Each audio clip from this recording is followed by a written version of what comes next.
Yo, it's your boy Ryan, Northwest Sports Fanatics. Back at you with a new video. Today is Sunday, August 27th, 2023, with your boy Ryan and the Northwest Sports Fanatics. Make sure you guys subscribe to the channel.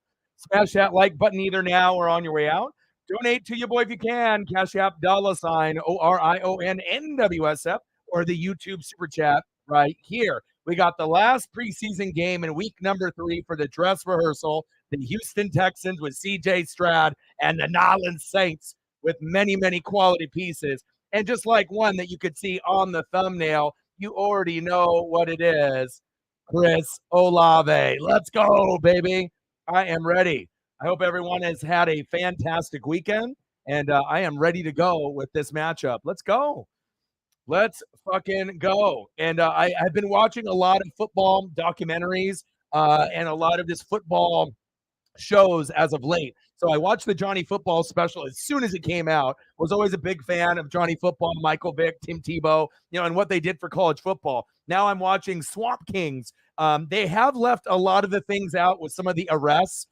Aaron Hernandez, Cam Newton. But even with that being said, 2 episodes in, if you like passion and you like energy and you like to be able to see guys go through, tough times and then overcome, overachieve, and succeed, I'm telling you, once you finish Swamp Kings, or even after you watch the first episode, it'll get you juiced, not only for college football, but it'll get you juiced for football in general. That is big facts. Mo Gumbo in the building. What's good? He said, "Where are you, bro?" He said 5 o'clock Pacific. Isn't that like 7:20 Eastern time? Well, it's 5 Pacific, right? In the Midwest, it would be 7. And then on the East Coast, it would be 8 o'clock. So, yeah, like I said, that's just based on what the timing of the game. Mo Gumbo. Now, Mo Gumbo, me and him sometimes, wouldn't see eye to eye, but he's been a very, very good contributor to the channel. Been here since day one, big Saints fan. And not only did he send me $50, when it ended up being Paisley's birthday, so I can end up going to Petco and end up, taking care of him. And obviously having him take care of me and Paisley being taken care of, so I could get bones and treats and whatnot. And that really made her birthday extra, extra special. And then I was going to do the Mariner game yesterday, right? But the Mariners, the stream, and everything was college football or NFL. And I went through 5 links and I couldn't even do the game. But still, Mo Gumbo ended up sending me a $50 dono, and I really do appreciate that. And like I said, that helped me end up getting dinner for me and my girlfriend when I stayed over there last night. Brought Paisley over there with me as well. So I really do appreciate you, Mo Gumbo, with a $50 dono. And of course, I could have just said, we're at 0. Let's go from there. But, when someone donates, regardless if I'm streaming or not, that dono is going to go towards the next stream because obviously that is a gift that we got from Mo Gumbo. And I really do appreciate you. $50 Mo Gumbo dono from yesterday. We'll, correlate that here today. And hopefully we can get a good number on the stream. Sarah in the building. What's good? Mariners, first place in the American League West. Let's go, baby. Feels good. It feels good. Calvin Griffin, Nolans Saints in the building. How are you, my boy? Finley in the building. How are you?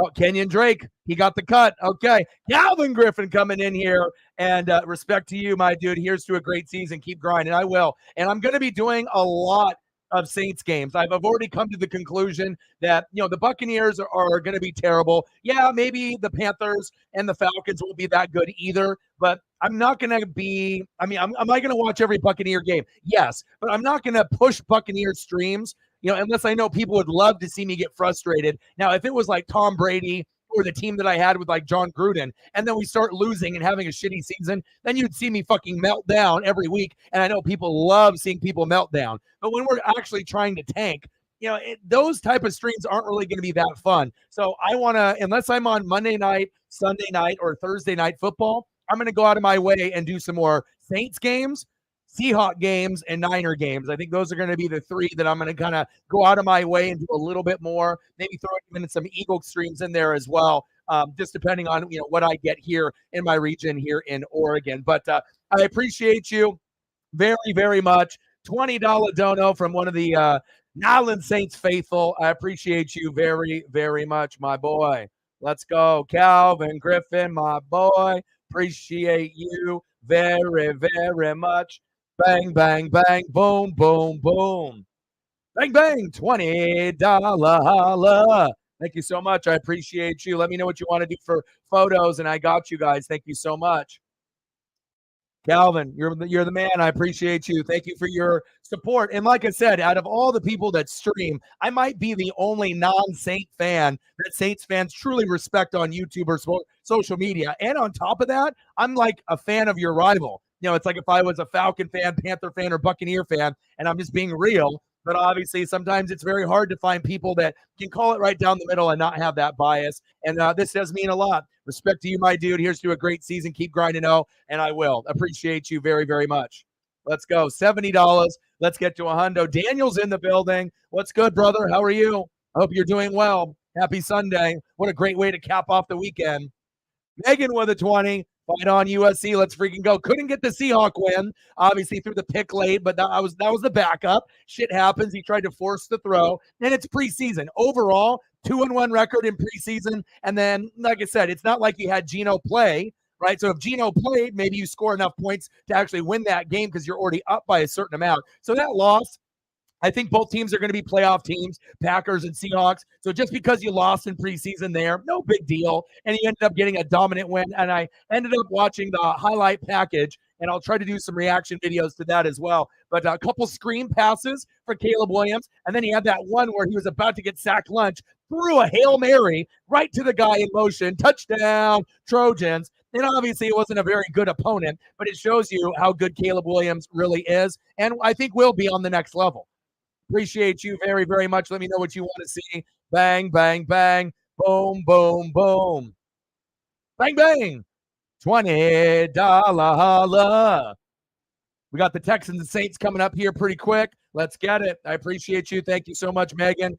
Much appreciated. And I didn't get to watch the game in entirety, but I did get some peeks in. And I do think I'm going to be doing some reaction videos on the college football side. That'll help us grow as well. And then I decided that Monday, Tuesday, Wednesday, it's going to be Mariners and Athletics. So I'm going to do that. Then on Thursday, the Mariners have a day off. And then it's either going to be the Utah Utes versus the Florida Gators, right, which will be a college football special on Thursday, or I'm going to do the Braves and the Dodgers. But again, Braves and Dodgers is sexy. But when there's a football game on like that with Utah and Florida, I'm going to do that. So that'll be the first college football live play-by-play and reaction that we actually get to do. I apologize I wasn't able to do USC, was with the girlfriend. But I am going to do Florida, Utah, which will be awesome. And then we'll also keep up with the Braves and Dodgers as a secondary thing on the stream so we can flip back and forth with the audio if need be. $90. Let's get to a hundo. Let's do it. $10 holla. We got to a hundo. Let's get to two hundo. Let's do it. Bang, bang, bang. Boom, boom, boom. Bang, bang. $10 holla. And let me know if you want Seahawks or Trojan players, or if you want the coaches. I got you. I hope you're having a fantastic weekend. Love you, and I appreciate you. Much appreciated. Very, very much. $100. Let's get to $200. And like I said, certain people, surprise you, and certain people disappoint you. With Mo Gumbo, that was a surprise. $50 for Paisley's birthday. $50, last night, even though I wasn't streaming, I tried doing the Mariner game. I did 3 reaction videos, and I couldn't find a link. So I said, well, shit, I guess I have to just watch it. But it kind of made me like, damn it, I wanted to do it, but I can only do what I have access to. But just the simple fact, Mo Gumbo's like, are you going to do the Tampa game? I was like, well, I'm going with a girlfriend. And then boom, sent the 50 so that way I could take her to dinner. That was really nice of you, man. And I really do appreciate that. And that's why we're correlating that dono over to this stream, because I feel that's the fair thing to do. If someone's going to donate to me the day before or like early in the morning, even when I'm not streaming, that'll go towards the next stream. So shout out to Mo Gumbo, shout out to Calvin Griffin, and shout out to Megan with your 2 donos. I love you guys and appreciate you very, very much. Last time I remember the Texans played in the Superdomes when Hopkins went suplex mode on Marcus Williams back in the day, right? Yeah, they did have a matchup. Gosh, I'm trying to remember the exact year. I think it'll have it here. Let me see what it says, because it'll show it. So let me see here real quick. So the last time was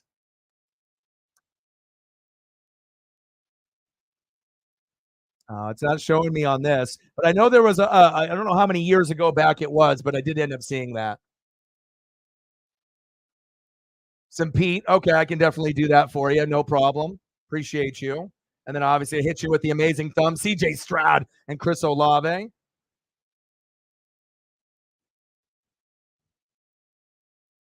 Let me refresh this so we can get the scoreboard all going here. And I'm in the process of watching Swamp Kings, and I highly recommend if you haven't seen it on Netflix just yet, please, if you're a fan of football and if you're a fan of passion, energy, commitment, sacrifice, and really, we know now kind of like Urban Meyer kind of comes across as kind of like a piece of shit dude, you know what I mean? But when he started off early, then went to Utah, developed Alex Smith, went to the swamp with Tim Tebow, then ended up going to the Ohio State University, and then obviously with the Jags and got fired. But to be able to see him kind of in his prime when he was with Florida, before Ohio State, to see what it really took and the sacrifice, and obviously knowing that his family, with his dad being in the military, I believe like Army, and then with his sister being in the Air Force, and disciplining the players like that, like they were going to go to Iraq or going to like some foreign country, going to war in the SEC. But I highly recommend it if you're looking for that type of energy and passion, motivation. It's very good. I'm only 2 episodes in, and it's not going to cover everything that happened, like Aaron Hernandez when he was gangbanging, with some of the DUIs and suspensions that they had, the Pouncey twins. It doesn't go over Cam Newton, but what I do know, it does come across with Spikes and obviously Percy Harvin. You see Tebow get recruited from Urban. And honestly, if Urban Meyer wasn't able to get Tim Tebow, he would have got fired that number 2 year, that second year after struggling in his first year with Chris Leak. 100% he would have got fired. And maybe Urban Meyer isn't the Urban Meyer that we know today if he doesn't get Tim Tebow. So that is big facts. All right, baby, let's get into this game, and I'll get you guys some photos here in just a moment.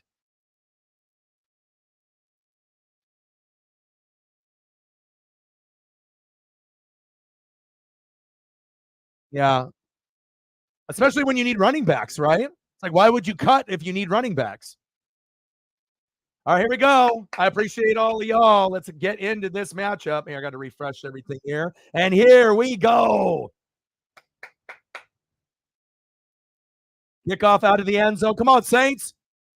And I know it's going to be a really weird thing for people to hear, like me actually rooting for the NFC South and rooting for the rival Saints. But again, the Buccaneers are going to be absolutely terrible. We're tanking on purpose.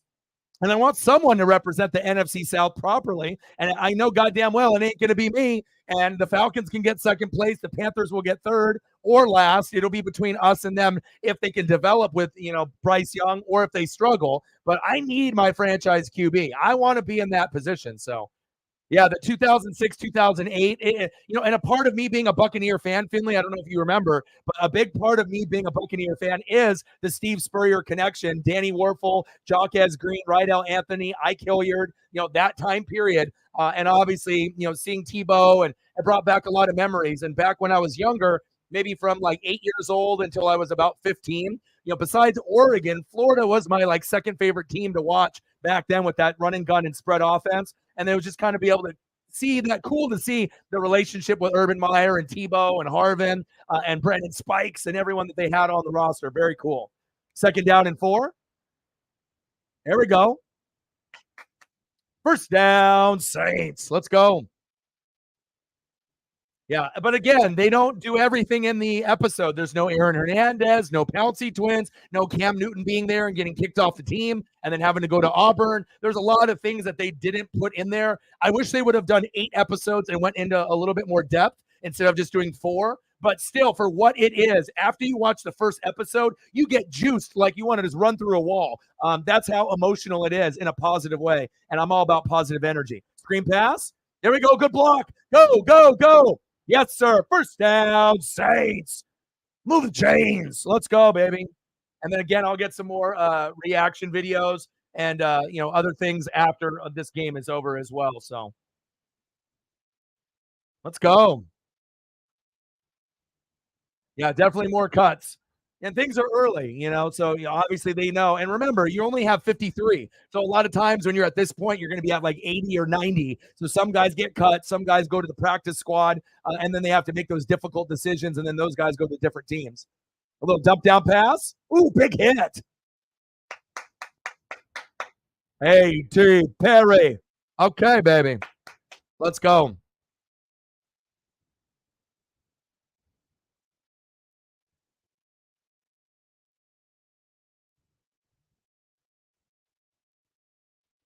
Yes. I mean, like I said, there's going to be some surprises here and there too. Yeah, and then after guys get cut, you'll see who gets picked up.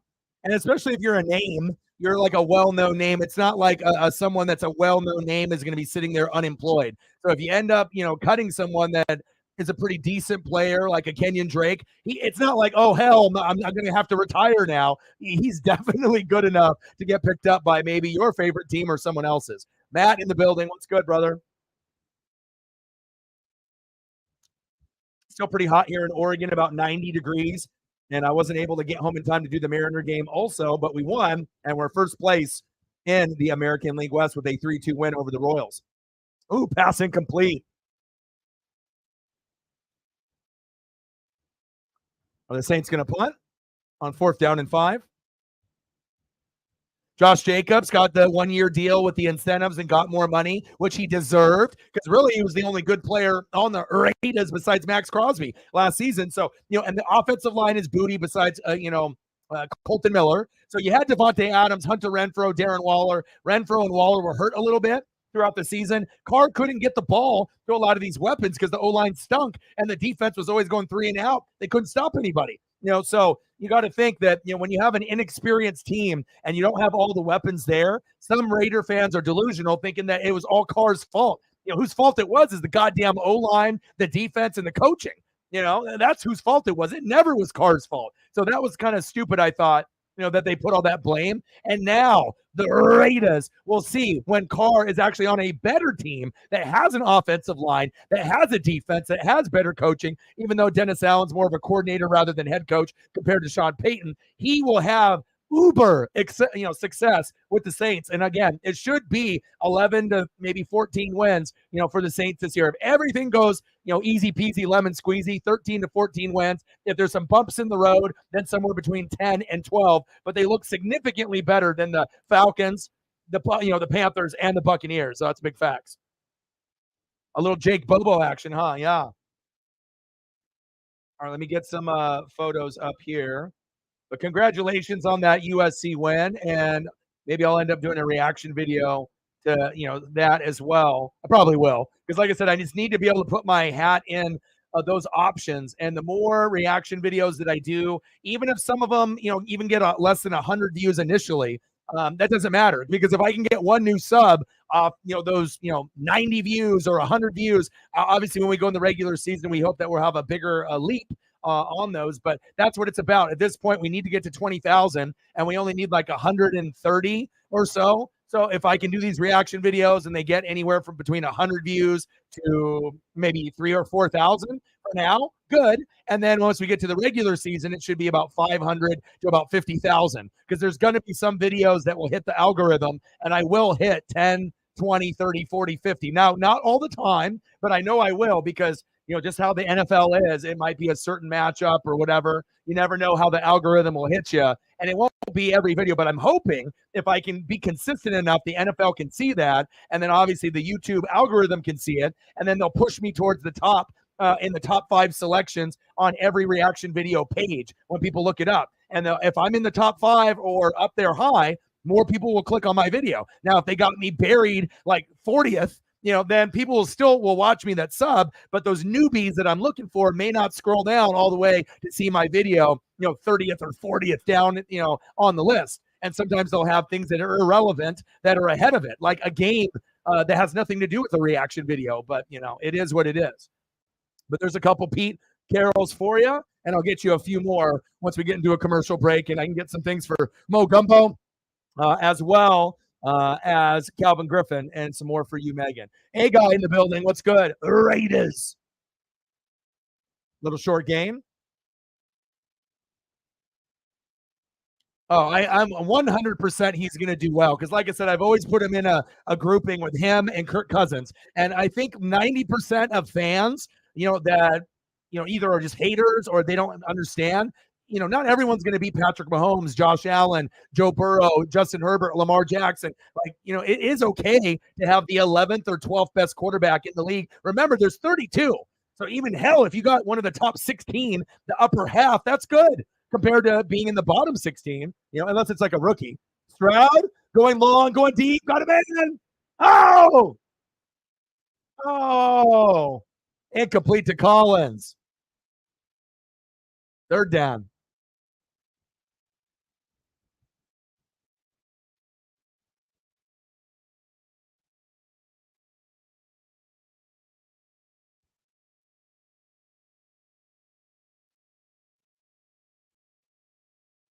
Nice. Yeah, and like I said, I did one of the other videos, and in my brain, it's like, okay, Richardson had that horrible interception off one foot, and I know C.J. Stroud had some, but then I could have sworn that Bryce threw one, but he didn't. But there was a couple close calls, in the games. Pump fake, go, baby. Should have just ran it. It was 3rd down and 7, but if he would have just tucked in and ran it, he would have got the first down. But the Saints defense is very intimidating. So you're not going to see a lot of rookie QBs, let alone even veterans that are going to, go one-on-one with that defense. And they are intimidating bunch. It's not just the fan base that can get intimidating at times. They fly around out there, and obviously it's man-to-man coverage. They didn't have anyone on you. They didn't have a spy on you. Should have just ran it. He could have got that first down. 4th down and 7. Both teams are punting here. But hopefully we end up getting some decent action here today. Big facts. How's everybody's weekend? How's everybody doing? Mariners in first place. Feeling really, really good.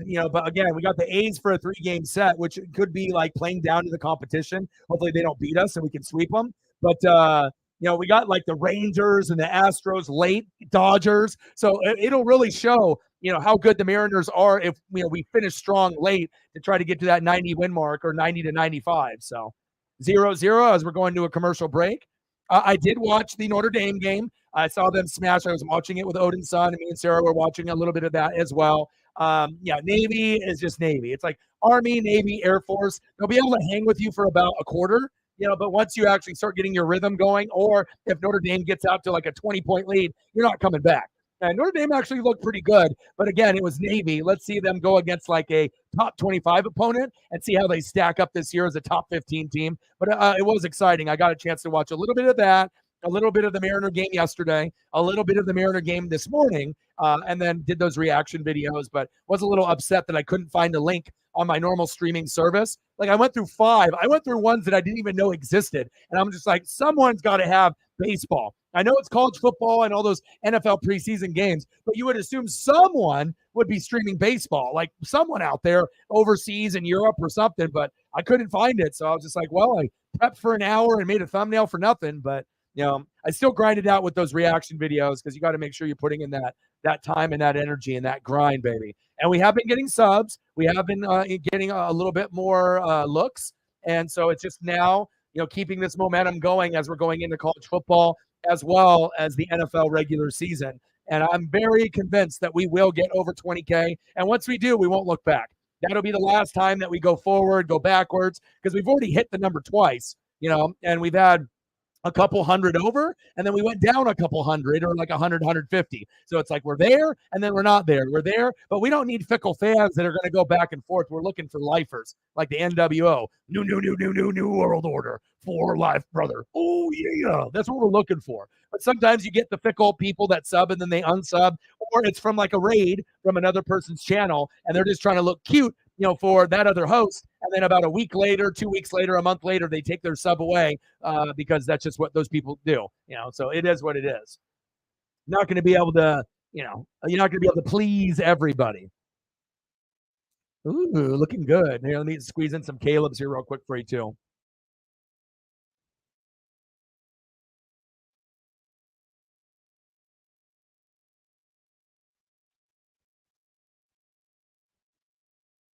I'll get you one more.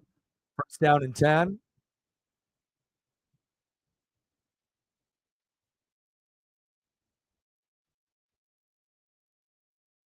And complete. Oh, Shaquille Griffin, the ex-Seahawk. Nice.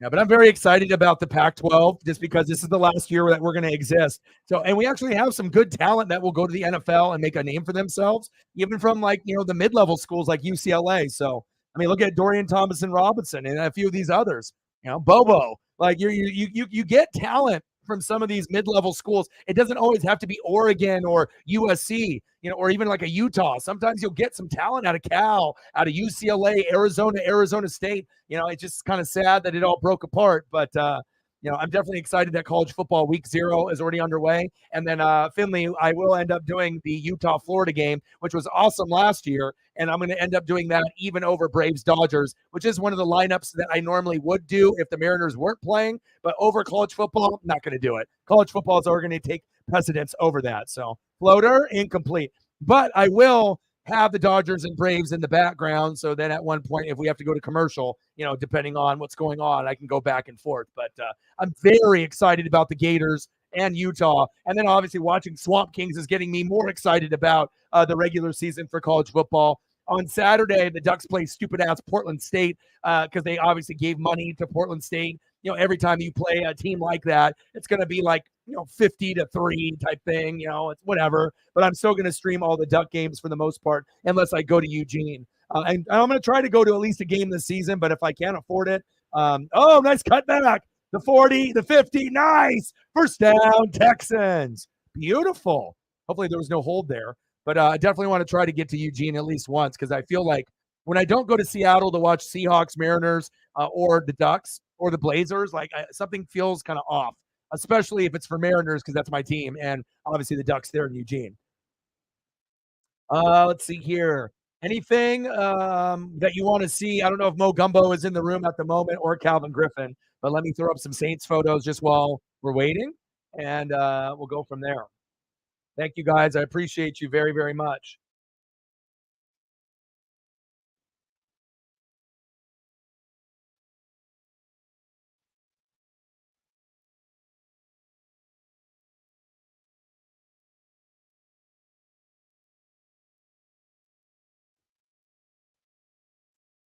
Appreciate all the support, and of course, we got to hit it with oh yeah, just because I'm a Buck fan, I ain't gonna be hating. Don't be hating. Don't be hating. Love me some Drew. Just silly when people talk shit about Drew. It's like talking shit about your mother or your father. Fuck out of here. Talking shit about Drew like he wasn't good. If anything, his legend is even bigger because he was a small guy. It's not like Drew Brees was 6'5", 6'6", or like a Tom Brady or a Peyton Manning. I mean, this is the best short quarterback of all time. I mean, the guy was thrown for 5,000 yards multiple times. Even some of the big quarterbacks didn't do it, or they did it rarely, like maybe once in their career, not 3 or 4 times. I have utmost respect for Drew Brees.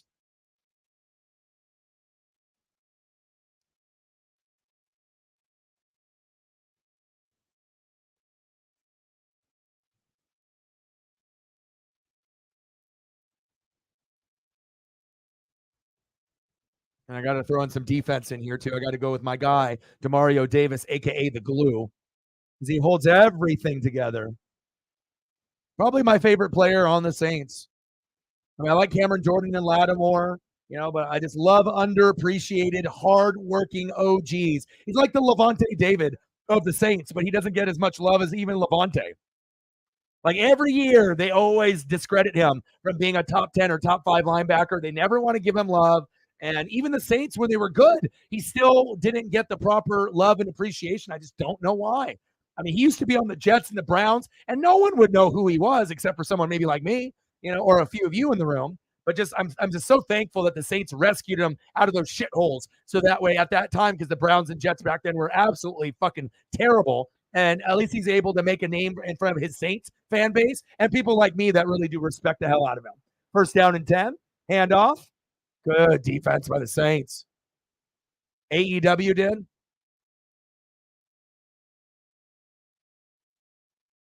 Oh, what time did the pay-per-view start over there? Do you want to give me some breakdowns of who won and who lost? I haven't looked on the internet at anything on AEW All In, so I have no idea. Yeah, of course. Well, USC and Oregon, Washington, and UCLA. Of course, we're gonna. Well, even when we play Ohio State and Michigan, it's gonna be tough. But then once you end up, if you end up representing the Big Ten and we beat out Michigan and Ohio State, yeah, USC, Oregon, whoever it may be, if we have to go against Bama or Georgia, you already know what's gonna happen. We're gonna get fucking smashed. But we have to have at least something to look forward to. You know, not all of us can be blessed being a Georgia or an Alabama fan. Not all of us are in that boat. So,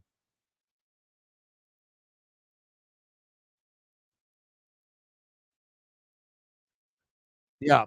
But the better the offensive line, the better the coaching, right? The better the defense, and the better the coordinator calling plays will lead to his success. All right, third down and 2. Come on, CJ Stroud.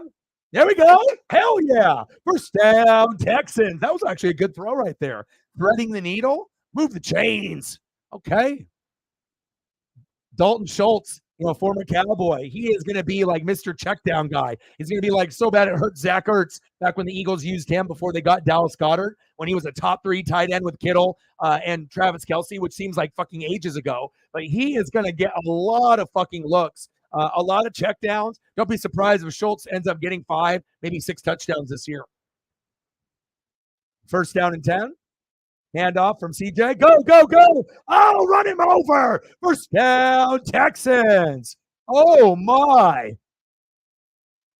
Damian Pierce, and he is a fantasy sleeper too. Like everyone's looking at the top guys, Christian McCaffrey, looking at Josh Jacobs, Nick Chubb. And I look at those guys too, Saquon Barkley. But after the popular names, one guy that's always going to be a sleeper is going to be a guy like Damian Pierce. You're like, oh, it's the Texans. But yeah, they run the ball a lot. And sometimes if you have a bell cow, he can put up similar numbers than the superstar guys. Something to keep in mind when you're doing your draft. He'd be a great RB2. There we go. Or a flex. Like if you were like, oh, I got Damian Pierce at the flex, and then he's getting 15 to 20 points every week. Yeah, it might be sexier to have like, Nick Chubb, Saquon Barkley and Josh Jacobs like I had last year, right? But sometimes those Damian Pierce guys, as long as they don't fumble, they're reliable, right? Even if he's like a rookie and now he's going into his sophomore season, it could be pretty significant for the team, especially now if he's your RB1 and you ended up drafting everyone else, you might be fucked. But if he's your RB2 or flex, chances are you're going to be probably pretty good. So keep that in mind. Some extra fantasy advice for y'all. I'm looking at him. Here we go. Play action fake. Stroud, he's open. Touchdown, Texans. That's what we want to see out of C.J. Stroud from The Ohio State University. Okay, Nico Collins, touchdown, Houston. Houston, we have landed. And I love being able to see CJ and Bryce and Richardson do well. I mean, I'm going to be very hard on those guys, maybe harder than a lot of people that are on TV or YouTube or on podcasting. But when they do well, you're going to hear it from me. When they do bad, I'm not going to sugarcoat shit, but I'm going to do the same for my players, my teams. It's not like I'm picking on anybody. I just have to keep it 100. And that's a problem, I think, right now. No one likes to keep it 100. All right, here we go. Extra point is up. And it's good because if you're a fan of the team or a player, you're biased 100% because you're going to be like sticking up for the guy when he throws a pick six. You know what I mean? But it's not like we have to crucify the guy. But when someone does bad, you can give them some criticism. When they do well, give them the praise, and nice to be able to see CJ look so lost, early on. But also, too, it wasn't really his fault or Bryce Young or Richardson's fault all the time. It was the goddamn offensive lines being terrible or there was backups in there. And then if you have first string or second string that have depth like Eagles, and then you got your fucking third string center in there, your second string left tackle, what the fuck do you think is going to happen? You're probably going to get fucked up. You're probably not going to get to throw the ball incomplete or out of bounds. And all of a sudden you're like, oh shit, I forced a slant. There's a pick. Or, I off 1 foot. I used to do this at Florida, but it doesn't work in the NFL. But if you've noticed, as the weeks have gone along, Bryce Young, C.J. Stroud, Anthony Richardson, week 1, not so good. But now week 3, you're like, this is why you got picked in the first 4 picks. This is the good football that we were looking. So there's still going to be a lot of growing pains, and all 3 teams are nowhere near being at the finish line. But it's exciting that hopefully all 3 of them pan out. But remember, just a couple of years ago, we had arguably one of the most hyped up drafts at quarterback. 5 guys were going to be franchise guys for 10 years. Right? 5 of them, they said, right? Trevor Lawrence, T-Law, Zach Wilson, right? Justin Fields, Mac Jones. Who? Mac Jones and Trey Lance. And what did we say? We said, keep it cool, relax. Let's wait a couple years, at least 2, and we'll see how it shakes out. Now we're already in just like year 2, year 3, and it looks like only 2 of them are going to pan out, right? Zach Wilson's done. Trey Lance is done, right? Mac Jones is average, right? And sometimes above average, but kind of hovering between average and below average, in my opinion. Would I want him on Tampa Bay? Fuck no. Justin Fields, I think that obviously the throwing ability could be better, but for what he gives you on his legs makes up for it. And he's got DJ Moore, so he'll show you that he can throw to someone other than fucking Darnell Mooney and Cole Kmet. And I actually like him. That's the pick that the Niners should have picked. But either he said something wrong or he's not a hard worker. Something triggered Kyle Shanahan not to pick him, because Trey Lance is a Justin Fields 3.0. Why would you go for a guy that has less experience from a smaller school in the Dakotas when you could have had the Ohio State University Justin Fields? And probably the answer is Ohio State quarterbacks don't pan out. That was kind of the, like Oregon for a while before Justin Herbert. Oh, Joey Harrington, Tennessee. None of these guys are going to stay healthy. They're not going to pan out. And I think that maybe that curse of just being an Ohio State quarterback, rest in peace, Dwayne Haskins, and a lot of the others, that they just don't pan out to be the guy, the franchise guy. But Justin Fields is it, and Trevor Lawrence is the best one out of the group. We already knew how talented he was. At Clemson, he kind of gave you Andrew Luck vibes, and it took, obviously firing Urban Meyer, Swamp Kings, and bringing in Dougie P, champion, Lombardi, Eagles fly, caw, right? And then you got in guys like Christian Kirk. The defense played well, and what the fuck? You upset the Chargers in the playoffs. Now we know Trevor Lawrence is like a top 13 quarterback, and if he keeps it up, he'll be in the conversation of being a top 10, somewhere between 6 through 10. But at this point, he's going to be probably 10 through 14, and more consistency, more AFC South championships, and then you'll get a little bit better play. Nice little screen pass. There we go. Nice tackle by the Texans there. 7-0 Houston. Jacob in the building. What's good? Reflect in the building. Mariners first place, baby. Let's go.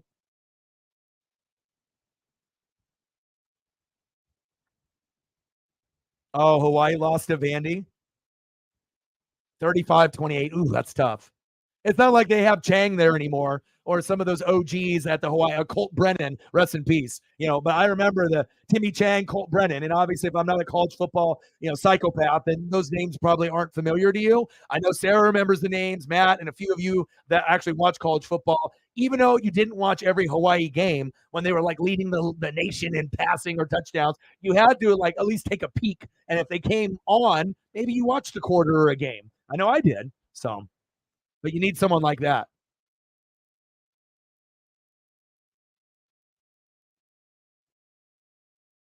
All right, 3rd down and 7. Just trying to get caught up with all your guys' comments. Shotgun set, steps up in the pocket. Get rid of it. Run. Should have ran, idiot. You already had man-to-man coverage, a guy coming back to the football. You had it right there, and that's why you're a fucking backup. Jameis Winston, no one to tuck it, no one to fold them, no one to hold them. Motherfucker, come on. You be doing this shit and you're fucking with your homie on fucking Instagram and shit, getting clown, doing all the fucking dumbass drills. At that point, tuck it, fucking run. You could have got the first down. But again, that's why Jameis Winston's a backup. Come on. Famous Jameis, my ass. Come on, Jameis. How are you, Reflect? What's good, brother? First place in the American League West. Orioles, Mariners, ALCS, Dodgers, Braves, NLCS. Let's go. I mean, there's nobody hotter than us right now. And to be 11 games below 500, like 11 games back, of like the Astros and the Rangers. And then to see where we're at now, it's really exciting. And of course, it's like, sometimes we're beating up on these shitty teams like the White Sox and the Royals, and we have the A's coming up for a 3-game set. You're supposed to beat them, I know, but sometimes you play down to the competition, or they just have a really good game and fuck you up. But we do have the Rangers late, the Astros late, fucking schedule coming up. We got the Dodgers. It's going to be hard as shit. So if we really finish good in September, I definitely think we could get to the ALCS against the Orioles. But we are going to be battle-tested, and I think we will be ready. We're going to be like the movie 300. 300 versus 3 million. Fuck it. We'll take them out. Singletary, former Bill. They gave up on his ass quick. MJF and Adam Cole, ROH tag champs. FTR retained. Punk won Yippee, which is a sarcastic Yippee because she hates CM Punk. Hook won the FTW Fuck the World belt back. Ospreay beat Jericho. Ospreay's amazing. Besides Kenny Omega, I don't know who's more athletic. It's like RVD and ECW might have been the most athletic wrestler I've ever seen in my life. But if you look at Ospreay and Omega when they're healthy, golly, they can give RVD a run for his money based off athleticism. Oh, that's a hold. Oh, there's a fumble. He coughed it up. 12 noon, you know what time it is? Time for a sack lunch. Yum, yum, yum, yum, yum, yum, yum. You feel me?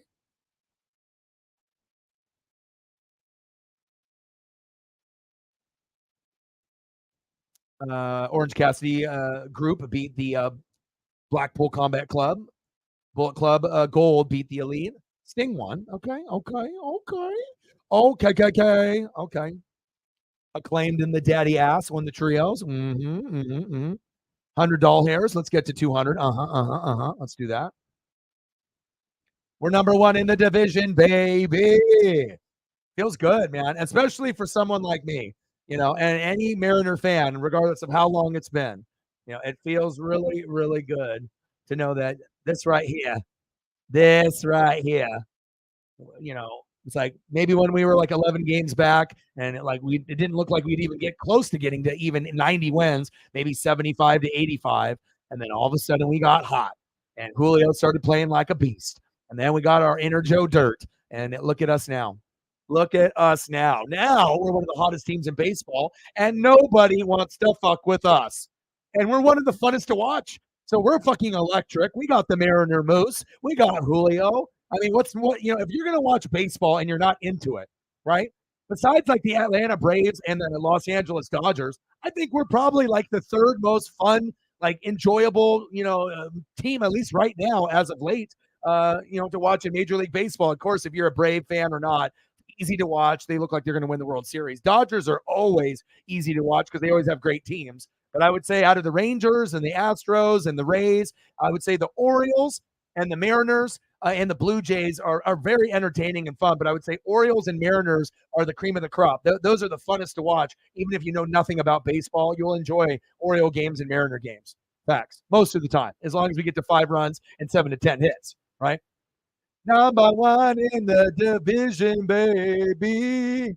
Feels good. Feels good, baby. And that's what made me pissed that I wasn't able to do the game yesterday. No links were available. I did watch the stream in the living room with Paisley on Comcast, but didn't help me out when I was trying to do the stream and there was no links to use. I went through 5 different options, websites. I did my 2 regular ones that usually has 1 option and then 30 options on option 2. And then option 3, 4, and 5 had a bunch, but nothing worked. I was like, all right, well, fuck my life then. So.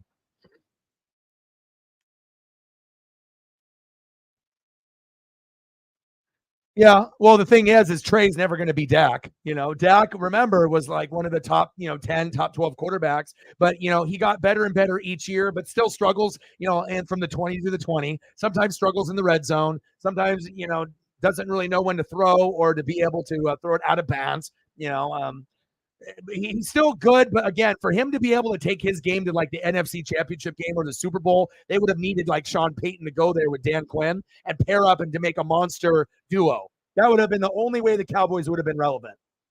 And same thing obviously goes with the Texans, and some of these other teams. Sometimes you just need that top tier guy to get the most out of like a CJ Stroud, a Bryce Young, a Richardson, but also with like a Justin Herbert.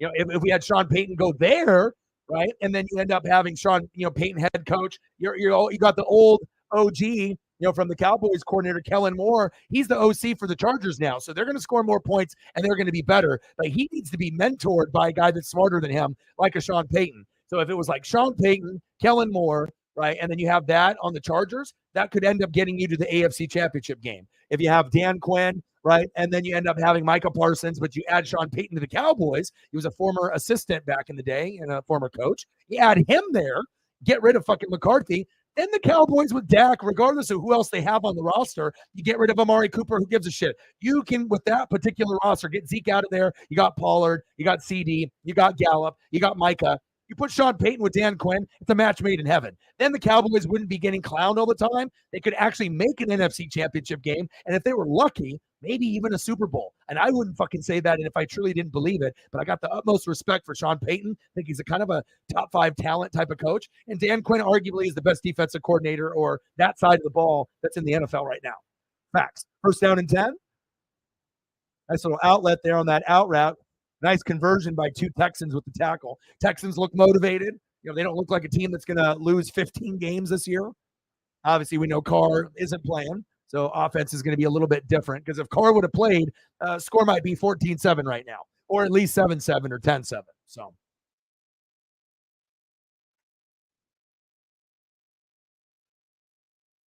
Hawaii has Timmy Chang as their head coach, play calling. Oh, okay. Oh, okay, okay. I did not know that. I learned something new. I just have never, you live in Hawaii, so Hawaii football and Oregon football are going to be a big deal. Washington, they have like some Samoan players, American Samoa, Hawaiian players. So, I mean, there's a few schools that look at Hawaiian players more than others. Obviously, Hawaii, University of Hawaii, Oregon and Washington, USC. We're always scouting, Samoan, American Samoa, Hawaiian. We're always looking, for the big boys, and those athletic guys like Marcus Mariota as well. So. Winston, use your crab legs. There we go. There we go. First down, Saints. First down, crab legs. He should have used those goddamn crab legs.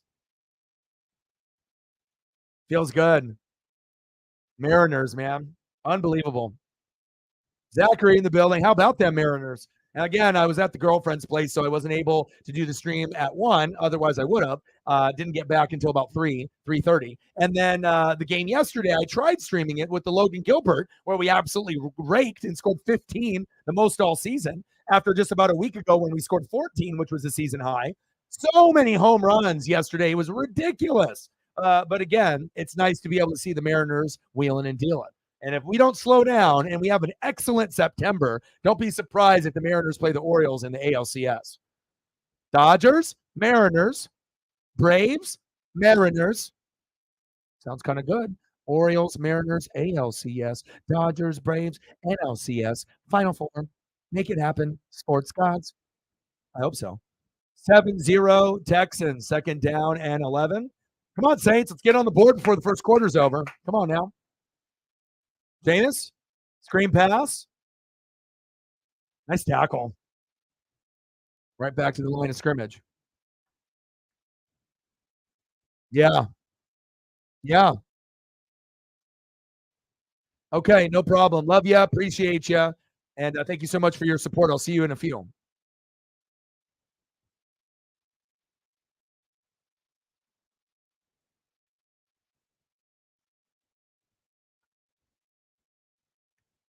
Yep. Yep. And like I said, there's a reason why that I've finished in the top 3 every single year that I've done fantasy, even in like money leagues that are $100, $200, where they're very competitive people. Like you think I'm fucking competitive with all the moves I make in my league? Like, I mean, it's not normal to make 100 to 250 moves in a fantasy football season, but that's what I typically do. Most people do about 50 or less throughout a season, but I get to this point where I make a move and it's the middle of the night and all y'all are sleeping and I go back and forth with like a couple guys. So, essentially I probably make about 100 moves, but sometimes it turns into 200 because I go back and forth with a guy or another guy 2 or 3 times in the middle of the night. And then I have to do more research and then I get my gut feeling and then I finally settle on a guy. But sometimes that's the way it goes. You have a couple people and you only have so many spots. Floater. Jimmy Graham, back shoulder. What am I watching? First down, Saints. He still got it. You still got it. Do. You still got it. Do.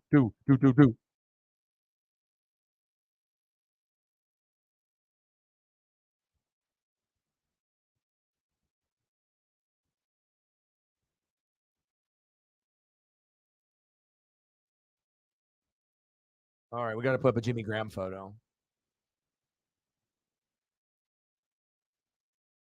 First down and 10. Little screen. They love screens. Have you noticed in preseason the screen pass has been run like by every team like 70% of the time? I mean, I get it. It's your check down. You do like draws, sometime and whatnot, and then you'll do your screen to the right or the left. But Very awesome to see Jimmy Graham back with the Saints, and not as a tight ends coach, as I originally thought, when I first saw the headline initially, but he was actually going to come back, not retire a Saint, but actually play.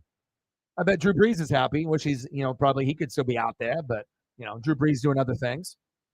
And I saw that in the Notre Dame game, obviously they replaced him from doing commentary, and then they brought in, Jason Garrett, the former Cowboy coach. Jason Garrett sounds like a fucking idiot on the mic. It almost seemed like he never has watched a college football in a game in his life. I was like, this is terrible. You got to be able to have someone good for at least Notre Dame games on NBC, and goddamn, he is terrible. I don't know if any of y'all saw the game or watched any of it, but terrible. Straight up truth.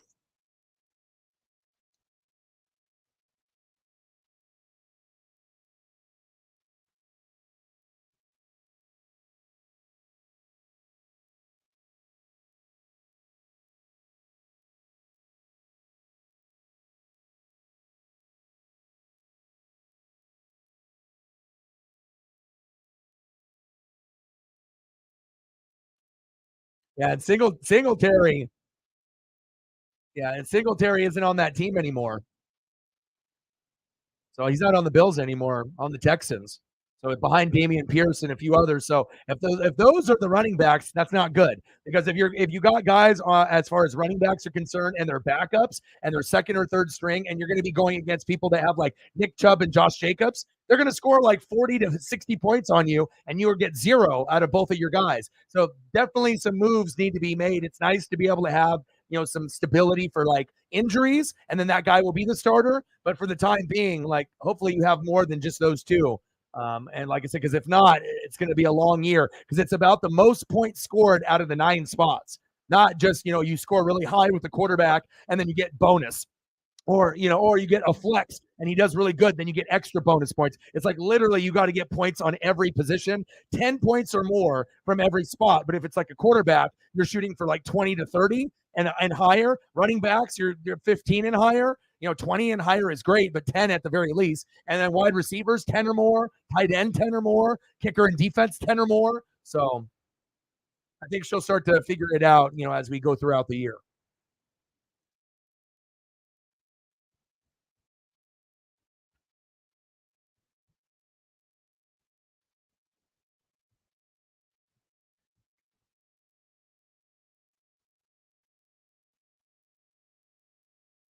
Yeah. Yes.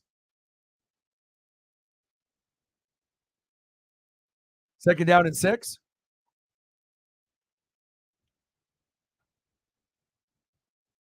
Thanks to Cyber for helping out on the Twitter side. And I believe Sarah probably did that as well. Thank you, Sarah.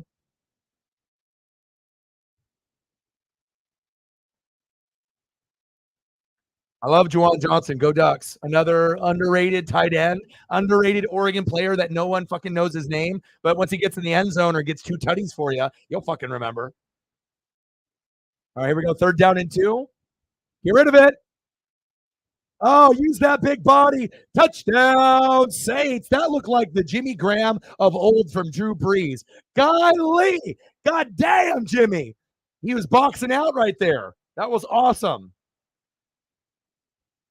Straight up box out like Antonio Gates and Tony Gonzalez, all those guys that played basketball, Julius Peppers. Like, you get guys that play basketball, you can tell when they box out a guy at tight end like that. That was sweet.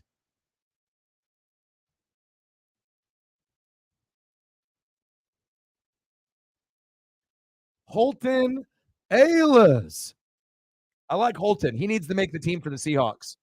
I know he's a lefty and he threw that pick in Green Bay, but I see Tim Tebow in him.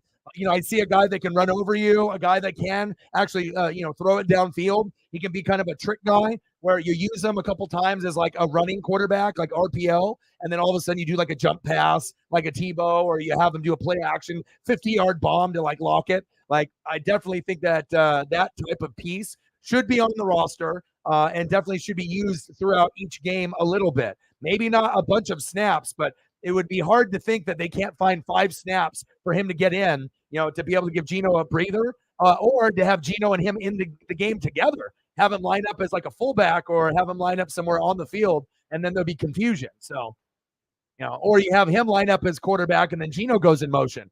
Imagine Geno lined up at like fullback, and then all of a sudden he like goes in motion like he's going to catch a pass. Like there's a lot of play calls that are running through my head that I know that Pete Carroll is probably thinking of. Now, will they actually do some of those? Probably not. They'll be a little bit more conservative, but there's certain guys in preseason that have like made their mark that you can see like, okay, if they actually put this guy on the team, can he help the Seahawks? When Geno needs a breather or maybe a change of pace quarterback. Normally we do change of pace running back, right? Someone that can catch out of the backfield or maybe is like a bruiser back that can get you, 2 or 3 yards on a halfback dive or like a fullback dive. But I like him. There's a few guys that I've really liked in preseason, and that's one of them.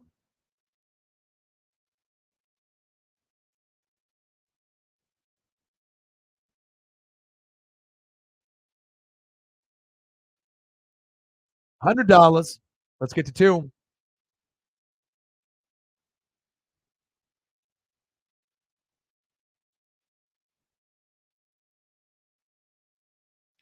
Jimmy posting it up, that just gave me Drew Brees vibes, like when they were good. Like it's like when the Bucks and the Saints were just talking shit back and forth, and it was like the NFC South meant something, like to try to be the champion. But like when Brees and Jimmy were in the prime, I mean, Alvin Kamara, Mark Ingram, it was a beautiful time. I mean, yeah, I'm a Buck fan, but I can't hate on great football. Yeah, I did see that Bob Barker passed away. Holton Ayles needs to be on the team because you could use him like Tim Tebow. And I like that.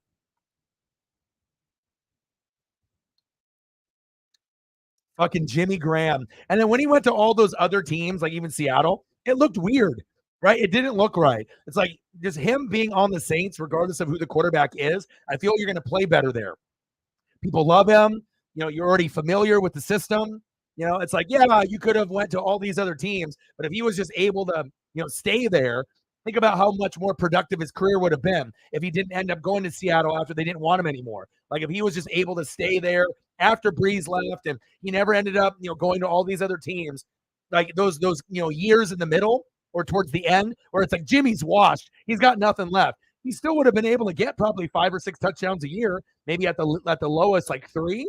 But I mean, if he plays like that, I mean, he'll be able to get in the end zone. And remember, they can run a double tight end set. They like the Belichick double tight end set when they had Gronk and Aaron Hernandez. And so people watch tape when they have 2 tight ends. So we could possibly see Dennis Allen and company with Carmichael maybe run, the Juwan Johnson, Jimmy Graham double tight end set, and that could actually score many, many times this season. Because if I'm the Saints, that's what I'm running. You can have Michael Thomas on one side, Olave on the other, take everybody out, run a double tight end set with 2 running backs. Oh, you're fucking dunzo. Who are you going to? I don't know. Olave, Mike Thomas, AK, Jamal at running back? Or is it going to be Juwan Johnson or Jimmy? You don't know. You can't double. It's going to be single, one-on-one. I mean, if I'm the Saints, I'm definitely running that package. Second down and 10, but salute to Jimmy Graham, looking like the old Jimmy Graham. Nice game there on second down. Toby in the building. Duval. Jags about to win the AFC South again. How are you, brother? 2 years of being the shittiest team in football, and then now looking like you're going to win the AFC South for many years until the Colts catch up. And then obviously the Texans will get better. They'll catch up and have a run at some point. Titans look lost to me. I think that they have like good players, but they don't have a full package. They just look completely lost out there. They got no wide receivers, no tight ends, probably the worst wide receiver and tight end group in football, and they just picked up DeAndre Hopkins. But still, they don't know who the quarterback is. Defense is typically good. I'll give you that with like Jeffrey Simmons and company and Kevin Byard, but they're a mess. 7-7, Texans and Saints. That was the beginning of the end for Seattle when they traded Unger for Graham. That was stupid. They should have just kept Unger. Mad Max was great at Oregon. We should have never done that. Agreed. 100% agree. You just got to make sure he stays off the gambling apps. You feel me?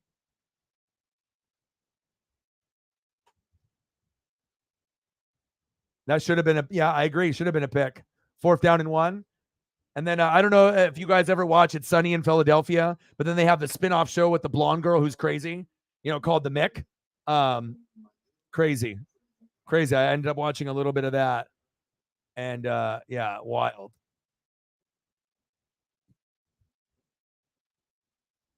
Like the craziest shit that happened to people, like especially in shows like that. But I was like, oh, I've heard of The Mick, but I never I never watched it. And then I started watching it with the girlfriend. I was like, oh my God, they have some funny ass people in that show.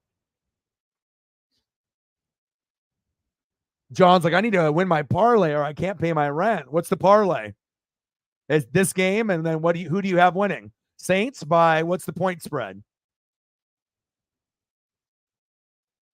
Parlays. I mean, we're going to be getting a lot of people because my channel's being recommended through like DraftKings and some of the other gambling, locations. So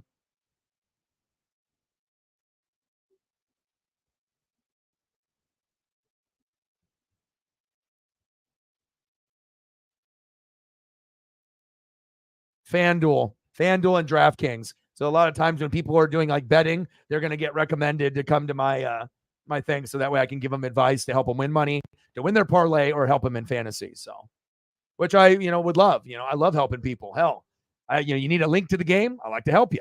I don't want you not to be able to watch the game. Got to win some money. Got to pay the rent. Let me help you. I'm not going to be right all the time, but once I experience the losses with people in the room, then I'll learn and I'll keep that in the memory bank. So that way, when the Mariners play a last game in the set and we have a shitty lineup, like an F lineup, but we have Kirby, and if we end up, being down 3-0 and somehow we get ahead, right? Then I'll just tell everyone to cash out. So that way that you end up getting some of that money back instead of just, hoping that we end up doing the miracle thing. Because a lot of times you end up losing in extras, and that's what's happened. So I want to make sure I can give that smart advice, like when to cash out and then when to let the money ride. So, but sometimes it's like when they come back from 3-0 and then they get ahead 4-3 and Munoz is the closer and all the motherfucker has to do is get 3 outs. Sometimes I want to let those people say, let's ride. And, not like the fucking Denver Broncos, like Russell Wilson saying it, not like that. Not the loser type, like the good type. Okay. Like when I say it. But I should have had everyone cash out on that one. We had one guy that bet 40 and another guy that bet 280. And if I would have told him to cash out, then you could have still ended up getting, at least your money back or close to or slightly under. If you bet 280 and you can get 200 or get nothing, yeah, 200 would be the way to go. You lose $80, but at least I got you 200 instead of losing all 280.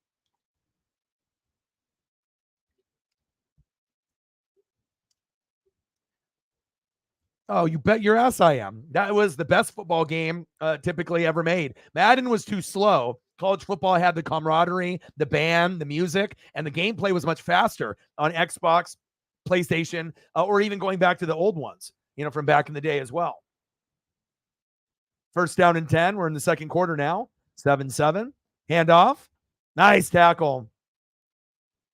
Singletary, where are you going? You couldn't do it in Buffalo, and you're not going to be able to do it in Houston either. And then Buffalo thought they could actually get to a Super Bowl with this guy. I mean, no offense, but I've been saying it for years. Until you get that like top 10 running back, Josh Jacobs, Nick Chubb, the Buffalo Bills are never going to be able to beat the Bengals or the Chiefs or any of those other teams. And now you got other teams like the Jets and the Dolphins that are threatening you, that you might not win the division this year, next year, or the next. Yeah, Josh Allen, and Diggs, the hype is there. But if you keep having injuries like you did with Von Miller, who's to say that a team like the Jets or the Dolphins one day might upset you? Like you still get to 10 wins, but a team that beats you, maybe they get to 11 and then you don't make the playoffs because you're tied with someone else in the wild card and they have the tiebreaker against you. Like, I get it. The Bills are good, but if there's any top 3 team that might take a step back, it ain't going to be the Bengals as much as the Bills, in my opinion. I think that there's a little bit, unless Burrow gets hurt or Chase, but Chiefs should still be really good. The Steelers are on the up and up, but somebody between the Bengals and the Bills are going to take a step backwards, and if the Bengals take a step backwards because the Steelers are there, fine. But the Bills kind of worry me a little bit. It's 12 noon. You know what time it is? It's time for a po' boy sack lunch. Yum, yum, yum, yum, yum, yum, yum. Crayfish, crawdads, po' boys, fish, gumbo, all the gumbo. Yes, sir. Yes, sir. Dishing it out. Yes, I'm very excited for college football starting as well as the game. Big facts.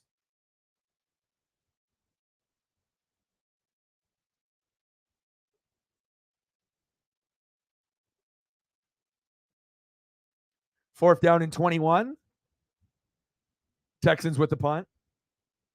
I can't wait to. I'm going to watch Swamp Kings. I'm going to finish Swamp Kings after the stream is over. I got 2 episodes done, 2 to go.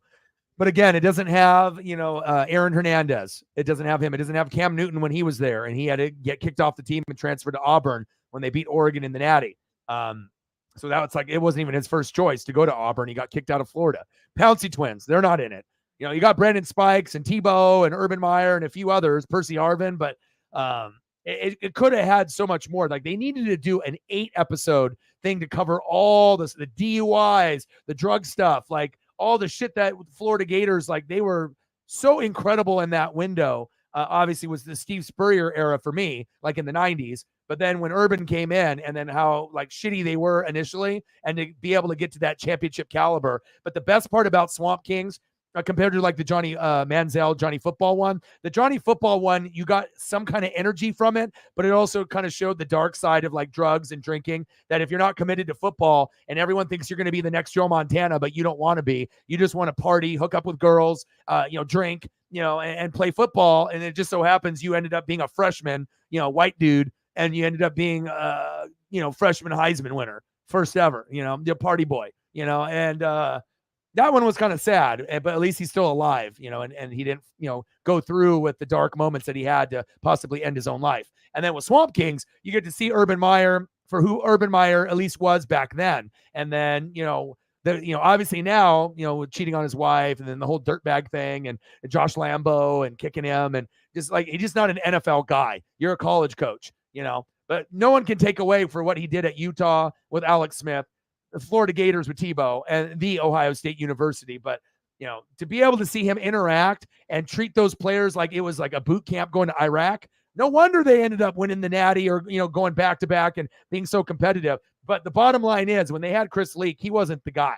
Like, he kind of sucked. Like, he had moments, but they needed a guy that could run the football and throw. Leak could only throw, and at times he couldn't even do that. Like, he was good at times, but he got fucked up a lot by some of the SEC competition. Right, with like LSU and fucking Alabama and a few others in the highlight reel, Tennessee. But to be able to see like Tebow, the recruitment process and his passion, and to see Urban's passion, like, I'm a passionate guy myself. So when I see passionate shit, then it's sports, I don't care what team it is. I'm glued in, and I'm just like ready to run through a wall for fucking Urban Meyer and Tebow watching that group. And then Brandon Spikes is on there, which is kind of dope. And I'm a defensive guy, but if you haven't watched Swamp Kings, I highly recommend watching that and Johnny Football, the Netflix specials, in your free time. Very, very worthwhile.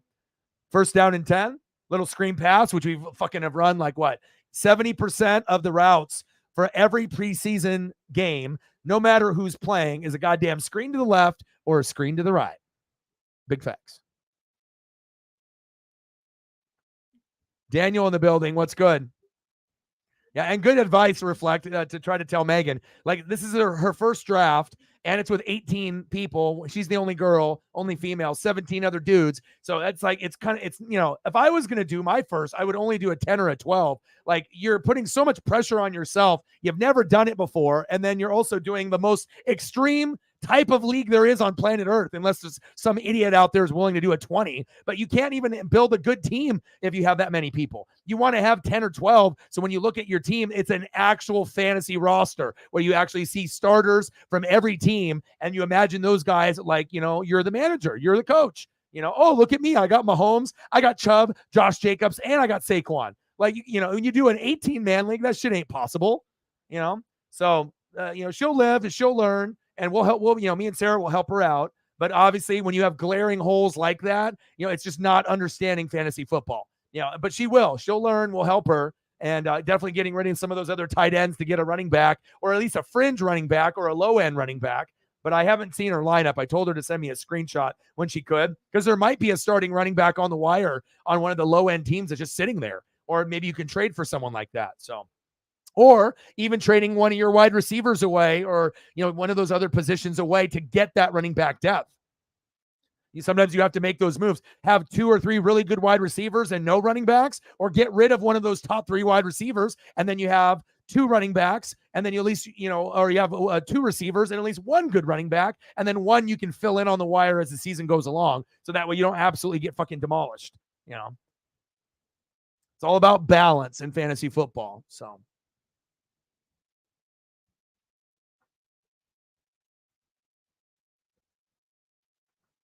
$100 hairs. Let's get to 2. Let's do it. And we got 8 minutes left in the second quarter. Knotted up at 7. Big Nuts, Will Lutz. They got so many options. Quarterback. I mean, they don't got Andy Dalton anymore. They don't got to worry about that. So they got Carr, and they got Jameis. They could throw in Taysom Hill if they wanted. Hell, they got so many pieces. Pass incomplete. I have to go back and look at her team, but definitely trading away a wide receiver and a tight end or 2 to be able to get those running backs, like guys that are actually playing. So that way you don't get zeros, and you have a flex as well. So that's why with me, I always go running back heavy. I know they get injured a lot, but again, I ended up getting Josh Jacobs, Nick Chubb, and I took a chance on Saquon at the flex, and it worked. And then on top of that, I still had Justin Herbert, picked up Geno Smith and Justin Fields when Herbert got hurt. I had a quality team. I had fucking Mark Andrews at tight end because Sarah got fucking Travis Kelce, so she blocked me. So it's like, you got to be able to have certain guys, to be able to have pieces that are going to score points.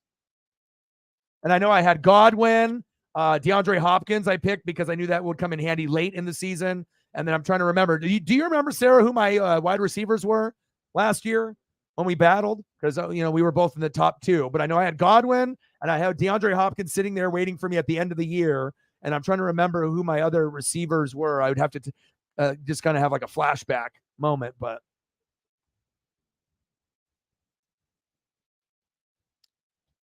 Cowboys D, and then I had 2 quality defenses. Usually have a top end kicker. I had Myers that I found because I had Harrison Butker and I let him go because he got hurt, which I probably should have just kept him. And then had Butker and Myers, but Myers did so well for me. I was just like, I don't need another one. I even picked up Koo at one point. So we'll see. Yeah, St. Brown.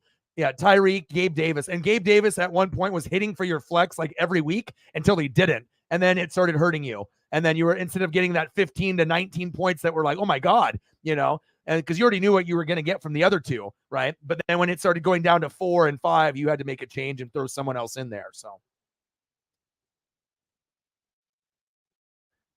Higbee could be good because, like I said, they don't have anyone to throw to besides Cooper Kupp and him. So he might end up being the number 2 option. So Higbee is a fringe, maybe top 7 tight end, but could have top 4 numbers if he gets targeted a lot. So first down, Texans. So maybe like Cole Kmet will score points, but he's not going to give you 2 touchdowns and 80 yards every game. He'll do that like every 5th game, and he'll score a touchdown maybe every 3rd or 4th game. He's not going to score every week, but they're going to be looking at certain guys. So even if you were able to get rid of both of those tight ends, right, and get a star running back, it would be worth it. And then I could find you another tight end or whatever, just if you're just trying to get to 10 points, It's like, what's gonna benefit you more? A tight end that's going to get you 10 or 12, or if we can get rid of a couple of those guys that get 10 to 12 points each, then I can get you a running back that might be able to give you 20, 40, 50 once in a while, or someone consistently getting you 20, 25. Then it ends up being an equal trade, an equal 2-for-1,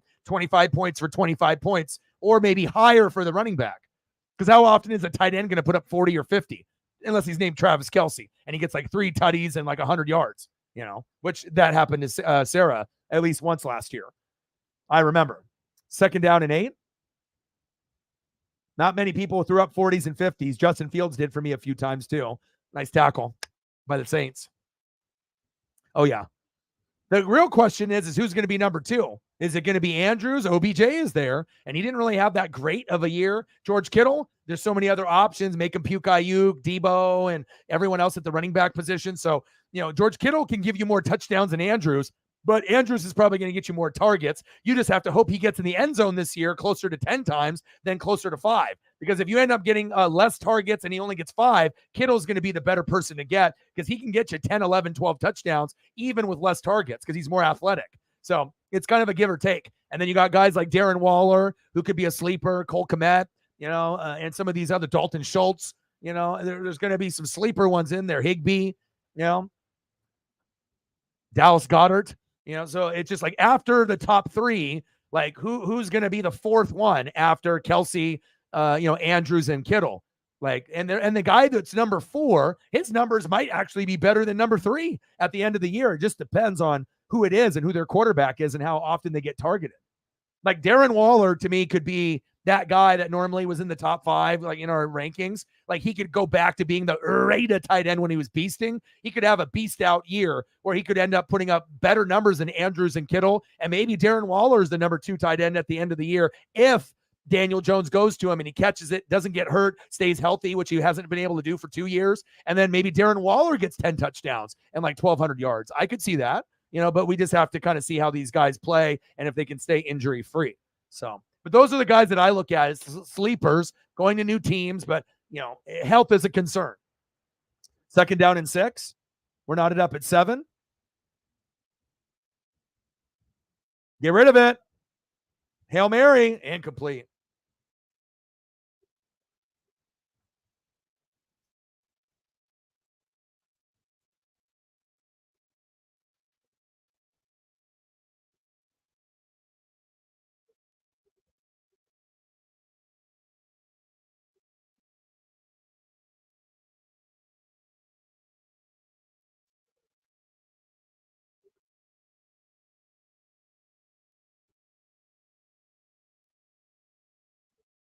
Third down and 6. Shotgun set. Scrambling. Little screen pass. Short of the marker. Like if I would have known and had the proper ESP, I wouldn't even have picked Mark Andrews last year. I would have went Kittle because that would have ended up benefiting me more down the stretch, and he got more touchdowns, like almost double. But again, it's so hard when someone goes ahead of you, like Sarah did with Kelsey, then I'm forced to do something. If you take somebody, then I got to do it because if I don't do it, the next person after me, knowing that Sarah took Kelsey, they're going to get Mark Andrews or Kittle. So I'm an idiot if I go a different position because then if I do, then I'm going to be getting like the 7th best tight end and hopefully my team's good enough to make that work. But I was like, nope. Having a quality tight end is very crucial to success in fantasy. If you don't have a top 3 tight end, most of the time you're not in the championship game. Most of the time, the person that has Kelsey, Andrews, Kittle, or one of those top usually is there. Sometimes it could be the guy that has the Waller, or has that number 5 tight end, number 6. But then they have just like so many beast players, everyone else. And then maybe the kicker in the defense makes up for the tight end being like the 6th best tight end. Like, oh, I got Dalton Schultz and Cole Kmet and someone else. I got 3 tight ends, but I got the best 2 defenses and I got the best kicker, like in Tucker. Then you're like, okay, I understand why you did what you did. You wanted to beef up on the defense and get the kicker and maybe sacrifice a couple positions for a better tight end for that one. Touchdown, Texans. But it's a hold. But it's all about strategies there. So, yeah, Megan, we'll have to work on your lineup. And like I said, Reflect can help you too, but finding a way to trade away one of your wide receivers or get rid of a couple of your tight ends to get 2 starting running backs is going to be crucial for your success. Like to go from an F grade or D grade to like a B minus, C minus grade, like that is something that you're going to have to get done and you're going to have to make a trade, but before you do, definitely consult Reflect or me or Sarah before you try to trade for running backs for your positions, and then you end up getting ripped off. It has to be the equal value. Otherwise, it can't just be a starting running back or 2 starting running backs. They have to be similar talent than what you're giving up. So, but I think that we can help you with that. And again, it's nothing wrong with having backups, but when you put backups in the starting lineup and they get zeros, that's not helping you. That gives you 0 and 0 out of 9 spots. So 7 spots need to score, and the other team's got 9 pieces to go through for points, and you're going to only have 7. So definitely that has to be taken care of before week 1 in the regular season. So that way that you don't automatically just lose week 1. So.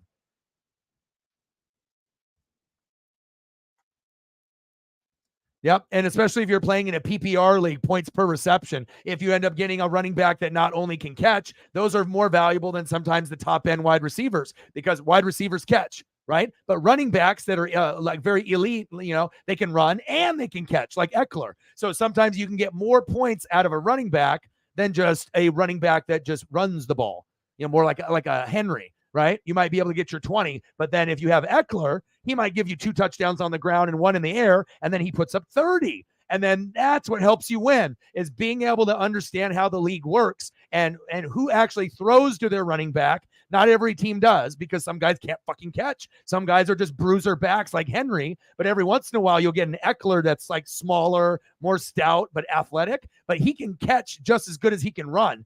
And then you can like sometimes double up.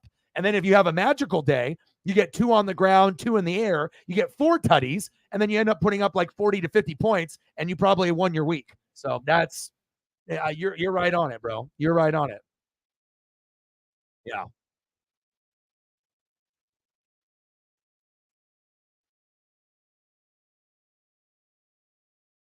Yeah.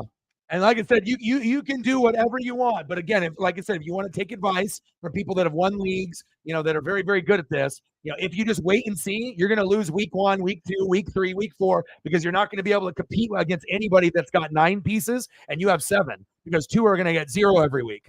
And then also, if you have a flex, then that would have been like if I play, I do running back 1, running back 2, and I do flex running back. A lot of people do running back 1, running back 2, wide receiver 1, wide receiver 2, and the flex is a wide receiver. I don't do that shit. I do fucking quality running backs, and usually when I do that, that's going to give me 60 to 100 points out of those 3 guys. If they're good and they stay healthy. I had Nick Chubb, Josh Jacobs, and I had Saquon Barkley, and those are 3 out of the top 5 last year. So if you can do that, that's a better strategy sometimes than just doing 2 running backs, 2 wide receivers, and then your flex is a wide receiver, and you have 3 wide receivers. But sometimes that strategy does work if you have a quality wide receiver on that flex. But, you'll figure it out as we go. But like I said, it's imperative that you make a trade before the season starts. Even if it's like, oh, Charbonneau, Seahawks, it doesn't matter. I get it that it's like your guy on the Seahawks, but it's not going to do you any good either starting or on the bench if he's not playing. If he's not playing, you get 0 points. If he plays and does stats, he gets points. But the only value that Charbonnet is going to have is if like Kenneth Walker III's out for the season and it's him as a starting running back and he's going to get 15 to 20 carries every game, then it's worth a lot at that point. But if it's not at that point, then it's almost worth nothing. It's just like a reserve piece. And so, and if you need help, I'll help you with it. But I can get you the best value. Maybe I can get you better value than normal just because of my football knowledge. 12 noon, you know what time it is? Time for a sack lunch. Yum, yum, yum, yum, yum, yum. Yeah, and like I said, Reflect knows how to play. I know how to play. Sarah knows how to play. And again, like, if I don't know if you've noticed, but when I say something about fantasy, you're not going to see necessarily Reflect or Sarah disagree, because we see things as a well-rounded person looking at all the options. And we've also lost and got our ass kicked in the past. So we know not what to do and we know what to do. So it's not just like me that's a fantasy expert. Obviously, Reflect knows how to play. Sarah's damn good. Probably one of the best females that I've seen besides Zini Panini. So just because you're a female don't mean you can't win leagues, because it's been proven that you can. And some girls are smarter than the dudes. So, but you gotta get rid of some of those tight ends and maybe trade one of the wide receivers to get 2 starting running backs. If you're not going to run the running back at the flex and you're very limited as it is, it's imperative to get rid of a guy to try to figure something out there. Or even if it was like, you don't want to get rid of Amon-Ra St. Brown because he went to USC and he's going to be a top 6, 7 wide receiver, maybe even top 5, right? But for someone like that, if you could do him and a tight end for 2 starting running backs, that would help you out further along, because I would be able to find another wide receiver to be able to compensate for the Amon-Ra loss. But again, if you're attached to players, you're never going to win. It's like, I need Seahawk players and I need USC players, and I don't give a shit where they play or if they're playing or not. It's just like ultimately, if you were going to play and you picked Seahawk everything, like, it seemed like a good idea at first, and then until you got to your bye week and got a 0, it's like, it's one thing to like be a fan and like teams and players of your favorite USC and Seattle. But if you have too many of those pieces, you're never going to win a championship. And chances are you probably won't even make the playoffs, because there's going to be teams out there that are constructed as far as like how I view the league, greatness. I don't care what team, is on the front. I look at the name on the back. So even if it's the Saints, if the guy is a stud, like an Olave, I'm taking him. I'm not going to be like, well, I'm Mike Evans and Chris Godwin. Fuck the Saints. Fuck Olave and Mike Thomas. I'm not going to pick them. And a lot of Bucs fans and fantasy are that way. But if Olave, you pick him, and then he ends up having a great season, or you would have passed on him and someone else got him, and then you lost in the championship. Those critical moves by just not being biased, and that doing fantasy will help you with that. Then you can construct a super team. You can still have a few Seahawk players and a few USC people, especially Amon-Ra St. Brown. That's going to be the most valuable USC or Seattle piece that's on the market. That's even more valuable than DK Metcalf or Tyler Get to the Door and Lockett, better than Kenneth Walker III, better than any other USC player that's playing in the league right now. Amon-Ra St. Brown is a guy that's like kind of a top 5 receiver like now. So he's like a superstar. So maybe not getting rid of that piece, but if you were, and you had to do that in a tight end, and then you were able to get 2-star running backs, it would be a tough decision to make. But if you did something similar to that, I wouldn't necessarily get rid of Amon-Ra, but just giving an example, to get a couple top tier guys, like imagine you traded Amon-Ra and Higbee and Cole Kmet, like you did that, and then you ended up getting back like Josh Jacobs and Saquon Barkley or something, and then they both stayed healthy throughout the year and ended up helping you get to the playoffs. Because those guys are going to consistently give you points as long as they don't get hurt. But that's the trial and error. Sometimes you have better players than other teams, but you get guys that get hurt, and then you're fucked. So it's like you have this fucking super team, but then guys get hurt or tear their ACL. You can't predict that, and shit happens. So, but there's a lot of strategy there. But I mean, I don't want you to finish in last. And if you don't make a move until after week 1, you're losing game 1. There's no way in hell you're going to beat someone with 9 pieces. Even if they don't know how to play, they would beat you. Because you just have two spots, that are empty at 0, and they got 9. So, I mean, yeah, it's still possible you can win with 7 spots. Hell, I've seen people win with like getting zeros on like 2 or 3, or like 0 to 5 points and a couple zeros. Like maybe they forgot to take a guy on a bye, and they ended up beating someone that has strong 9, but they just, underachieved. And then the guy that had 6 active pieces scored 130. I'm like, what the fuck? Sometimes you got 9 pieces and you can't score 130, but that's just the way the cookie crumbles. Or if you get a guy that has a monster game, one person in fantasy could give you 50 points. The goal in fantasy is to get 100 or more total. And if you get to 150 to 200, you're balling. If you get to 200 to 250, you probably fucking won. So that's facts. Yes, it was. First down, Saints. Nope, because you're not going to get anybody quality on waivers that's sitting there right now, not in a goddamn 18-man league. Now, if we were talking about a 10-man league or 12-man league, I could find you some shit. I could get you some amazing third-string receivers that will turn into wide receiver 2s halfway through the season because guys are going to get hurt. But in your case, the league is way too fucking deep. You got way too many people in it. 18 is this fucking insanity. Like, if you just looked up insanity in the dictionary, it'd probably be Brandon and whoever made that goddamn league. 18? Who the hell makes an 18-man league in fantasy? And then make you do it for the first time. Shame on him. Should have been 10 or 12, and then you could have more fun. I mean, having an 18-man league stresses me out. I'm not even in your fucking league, and it stresses me out. So in the future, 10 to 12, even if it's not through him, okay? Or maybe you'll be a part of our league next year. Maybe I'll bring you on, and you can be in our league, and I can help you along the way, okay? And it'll be a normal league, 10, where you can actually construct a super team, not fucking 18, right? But you gotta do a trade. So that's why you're gonna have to explore. So when next time you're in the 12s, you're in the Hawks Nest and all them, right? And all the people, or do a chat, on your team page or whatever, right? You got your little chat in your little room in your fantasy, and be like, hey, I'm looking to trade, for a running back maybe or 2, a starter. Is anyone interested on trading? Maybe like a wide receiver and tight end package for maybe some running backs or whatever, and to see what people say. And then you just got to be able to evaluate, let us know what they say. So that way they don't trade you 2 shitty running backs, and then you give up Amon-Ra St. Brown and a starting tight end. You don't want that. But if you can get like a Dameon Pierce and like a Nick Chubb, and you have to give up like an Amon-Ra and like a Cole Kmet, that would be worth it. The Amon-Ra would suck giving up, but if you can get 2 pieces that are going to play immediately and they're going to help you out, and they could be amazing, it's worth it.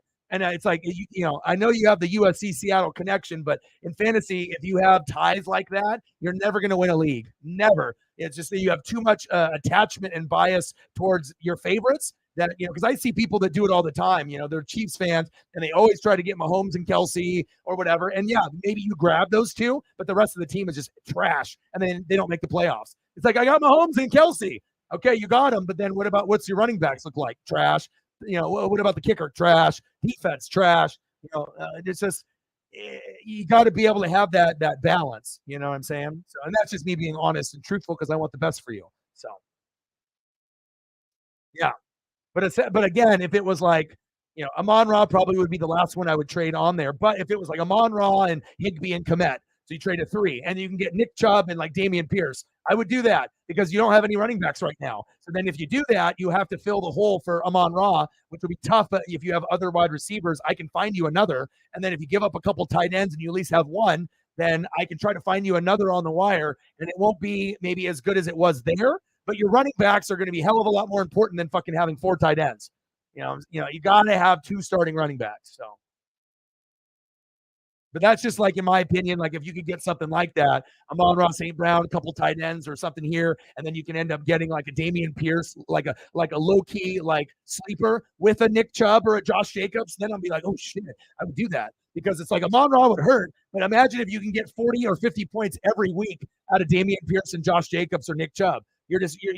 Amon-Ra every once in a while will throw up a bad game and throw up like an 8. So it's not like he's going to get 20 to 50 points, 20 to 35 points every week. He'll have bad games. But with the running backs getting so many looks, like you get probably consistently more points out of those running backs than you could from an elite wide receiver and a tight end that's like ranked 5th, because that guy's going to hit 10 points.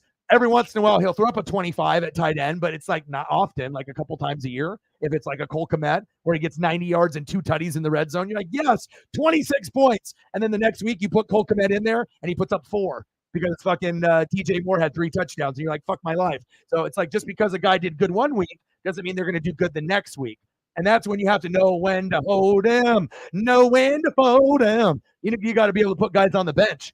And that sometimes is the hardest thing to do. It's like having discipline to like not eat fast food and work out. It's really, really hard. But if you can be ahead of the game and use this and be with people that are smart, you can take your game to the next level. So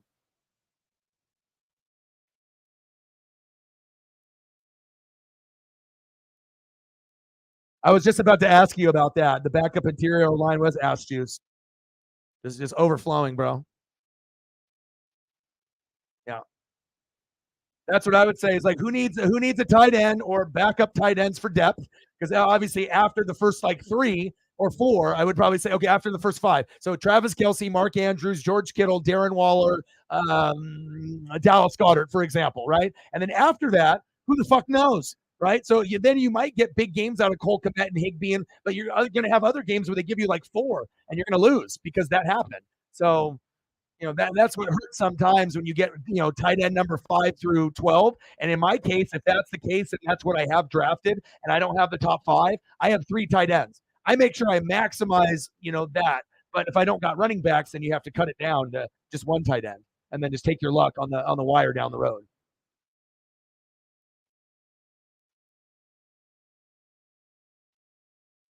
Bob Barker, rest in peace. Drew Carey does a good job, but he ain't no Bob Barker. Yeah, Ertz, Komet, and Fant. Like Fant, not as much value. Ertz is more like backup, but Komet is starting. So the Komet one, and then you have to decide Komet, right, or Higbee. Like, who's they both are going to be targeted a lot. Justin Fields has got, Darnell Mooney and they got DJ Moore, but he likes Komet. You can tell Justin Fields loves the check down guy. And obviously, regardless if it's Matthew Stafford or his fucking whoever the hell the quarterback's going to be for the Rams if they decide to take him at or he gets hurt, they're going to be going to Cooper Cup 1, and then they're going to go to Higbee 2. So, Higbee's going to get a big, big boost there. Who's going to be better? That's tough to say. Initially, you would think it would be Higbee, but if Komet gets hot, sometimes he gets 2 touchdowns in a game. He did it multiple times last year. I watched him because I had Justin Fields. So it's a tough one. But yeah, I totally agree with that. So if you got 4 tight ends, Ertz, Komet, Fant, and Higbee, maybe you just trade 3 of them, and a wide receiver and try to get 2 running backs, like, try to do something like that. Or, two tight ends and a wide receiver, you got to just figure it out. But wide receiver, there's more pieces to be able to find on the wire. Running backs and tight ends are very, very thin. And if you already have 4 of them, Jesus Christ, 18-man league, someone's out there that's got some fucking booty ass tight end, tight end number 12.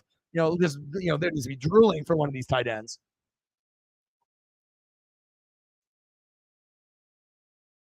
Yep. You got it, dude. You got it, dude.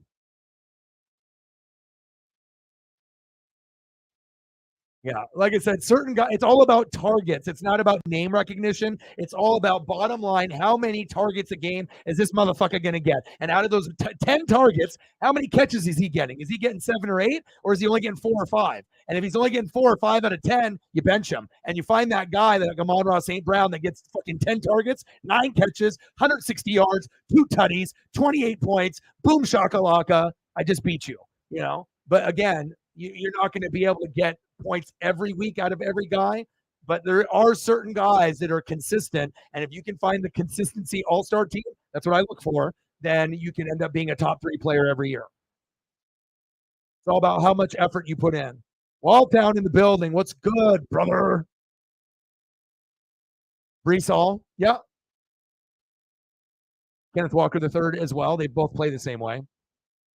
But they both are injury prone too because they play so physical. Oh, he already is. Go Ducks. We already know. And then Jimmy Graham posting up guys. Bro, if Jimmy Graham plays like that, like, dude, the Saints might end up going from being an 11 to 13 win team to like a 14 win team. Like, you might get a win or 2 extra because Jimmy Graham just boxes out a couple dudes and gets like 2 touchdowns, 25 yards, but they were both in the red zone, and then the corner was too small or the linebacker was, late. Feel me? Who dat? And the nice thing about the Saints and the NFC South is I feel like I know just as much as any hardcore Saint fan, Panther fan, and Falcon fan. So I can always vibe with them. They might see the Buccaneer, hat with the do-rag, or my hard hat, or my teams or whatever. But I don't think we come across as just like who we are as what our team says we are. Try to be not biased and give you the sleepers. Oh yeah. There's a good chance that Juwan Johnson and Jimmy Graham get 5 touchdowns apiece this season if they get the targets and if they're winning 12, 13, 14 games. So, yeah, Higbee was getting a shitload of targets. Imagine getting like 12 or 13 targets at the tight end, and you're not even fucking Travis Kelce. Cha-ching. Because even if you get 13 targets and he drops a few, he gets 8 for a tutty and 90 yards. Who cares? It's all about the production. Well, like I said, that's why you listen to, experts that actually are wanting you to win, and not trying to wish on your downfall and trying to get you to be the worst team in the league. We're trying to go from an F to a D to a C to a B. Okay?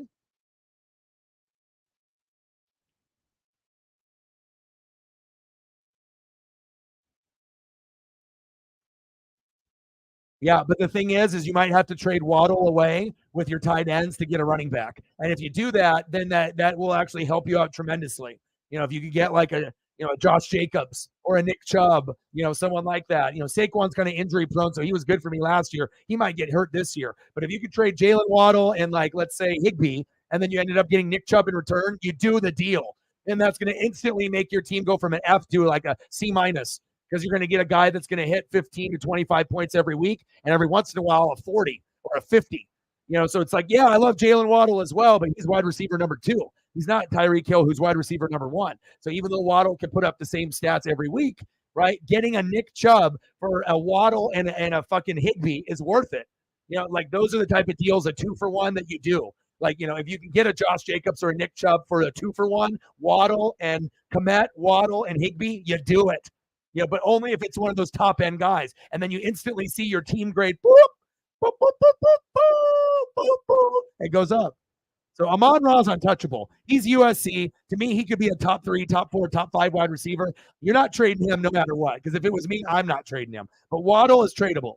So Waddle and Higbee or Kmet for a solid running back, give me your offer. And then if someone offers Nick Chubb or Josh Jacobs, then you take the deal. And then you have other tight ends. I'll find you another, and then I'll help you find another wide receiver, that could pair up with, St. Brown. And like I said, I can find sleepers all day, all night. Waddle can put up, 10 to 30 points, but I can maybe find a sleeper on the wire that'll give you 10 to 15 every game. And for the time being, that'll hold you over, and that'll help you win. You just got to be able to find the consistency. Yeah, Waddle might have the more high-end number, but you're trading that in the tight end, so that way your fucking running back can get you 20 to 50 points. And so it's a good deal. So, Yeah, so Waddle is definitely tradable. Even if he ends up being a top 5 receiver with Amon-Ra St. Brown, you have to get running backs. It's just imperative. So that's what I would do. That's why people pay me money for fantasy advice. And like you can hear people, like obviously Sarah and Reflect, it's like people that play fantasy understand. We think the same way, at least ones that are good that have won a championship before. But if you've never won a championship before, then you're not going to really understand everything that what we're saying. But once you play and you understand it's all about value, that fantasy football players are value. Halftime 10-7 Texans. Yeah, no, you're not going to trade Amon-Ra for anything. Even if it was like, oh, Josh Jacobs and Nick Chubb. I mean, of course, that would be, oh my God, like that might be the one scenario where you would do it. But, and no one would offer that. It would have to be Amon-Ra St. Brown, and Waddle and, Higbee, and then get 2 running backs or something. And I could find some replacements for you. But ultimately, you want to at least have your quarterback, at least one strong running back, at least one strong wide receiver, a good tight end, strong kicker, strong defense, and then I can find you good wide receiver 2s and other filler spots like RB2s. But you don't want to ever have a 0 in a position where it's like you got a good team, but then you have no wide receivers. Or you have a good team and you have no running backs. It's just you don't have the depth. So, and sometimes running backs score the most points in the week. So imagine if you have 3 of them that score 20 to 40 points and you all play them at the same time. The goal is to get to 100 points. Sometimes 3 running backs will give you 100, and then you have 6 other players playing, and everyone's looking at your team saying, fuck my life, I quit. That's the difference.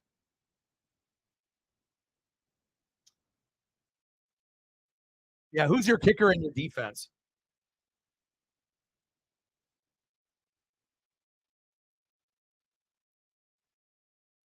Yeah, you should just type out your team, Megan. Just type out your team, quarterback, running backs, wide receivers, tight ends, when you have the time. Ravens defense and Myers, Amon-Ra and Waddle. Nothing at running back because you need those, and we've seen your tight ends. So who else do you have at wide receiver besides those 2 receivers? Are those the only receivers that you have? That's it? Just Amon-Ra and Waddle? You need more. You need to be carrying 3 to like 5 wide receivers at all times. Sometimes you'll have like 6. Like, it's definitely more imperative than having like 4 tight ends. You got to be able to have wide receiver depth and running back depth. That's the number one thing that they'll teach you in fantasy. Anyone that's good, if you're good at running back and wide receiver, chances are you're going to be in the final 4. If you're not good at running back and wide receiver, you're probably not there. So, yeah, Carlson fucking was a sleeper for you. So Carlson played like Justin Tucker last year. Like that was like the perfect pick. That and Amon-Ra. That's why you did as good as you did, and you were right there with me. You hit on Carlson, Amon-Ra, and they fucking balled out, like had career years on top of your beast players like Kelsey, and Josh Allen. So then you get like 2 spots that you thought would be good, but they turned elite. And then you're like, oh shit, you were winning weeks based on just those 2 spots. So that's big facts. Yeah, but again, if like I said, Reflect, Megan, if you listen to Reflect, you listen to me or Sarah, we're not going to steer you the wrong way. All of us have been very, very good at some point or another. And, and then once you make that move, Waddle, and get rid of Higbee, and you can get a star, running back, or you can get 2 running backs, maybe like a good one, and then maybe like a mid-level one that's a starter, but it's one for the shittier teams. Then, if you can get a 2 for 2, then you're in business. Or you get a running back and a wide receiver for Waddle, a player not as good as Waddle, and then Higbee for a running back like a Dameon Pierce, and then a wide receiver that's pretty good, but maybe not as good as a Waddle. That could be a good trade as well. So, oh no, you're not going to quit. You have 3 people that fucking are experts. I mean, like I said, if you didn't have us to back you up, you can do whatever you want. You can play in the league or you can quit. But I'm just letting you know, the severity and the seriousness of doing an 18. It's intimidating, but you already did it. But again, you have 3 really smart people that I guarantee that some of us that are in the room now are smarter than the people that are the 18 that are in your league. Like, regardless on how smart they think they are, they definitely don't cover the league as heavy as we do here. I mean, I'm covering all 32 teams. Sarah usually covers all 32. We know names, benches, GMs, and it's not just of our teams. And then we do it on the college level too. So, I mean, I imagine there's some Seahawk fans that are on maybe me and Sarah's level, but there's probably not very many, to be honest, as well as someone like Reflect and a few others in the room. I feel that we, like I said, you can be a fan of the NFL and fantasy football. That doesn't mean you know what's going on. You don't understand the strategy of it. Some people look at the NFL and they see checkers, but some of us, when we see it, we see chess. It's a deeper level. The football, there's so many layers to it. You just can't play Madden and think you're going to be a fucking football expert, or just read articles or watch film or watch every game of your team. That doesn't make you a football expert. You have to get into like the football language, know the strategy in the sport. And then once you learn that aspect, then it's like a whole nother level. Then if you don't have bias, then it goes to another level. And then you can appreciate the league as a whole. But don't quit. I mean, you got 3 ringers. Hell, I guarantee me, Reflect, and Sarah are smarter than probably 95% of the people in that room. I mean, maybe there's one person out of that 18 that's on our level. Maybe. Just the reality. I mean, I highly doubt a lot of the Seahawk fans in there are reading 4 to 6 hours a day, watching film and reading things and watching things on all 32 teams in the NFL. Highly doubt it. Maybe watching your team and maybe some guys on your fantasy team, or if your family member has a favorite team, maybe that as well. But,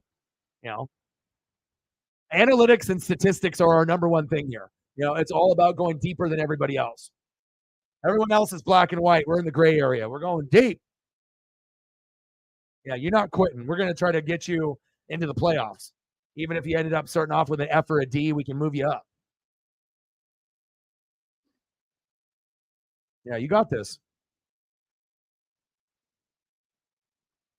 Yeah, but the thing is Brandon, he usually, it's his league. So Brandon, I would assume, finishes in the top 4 every year.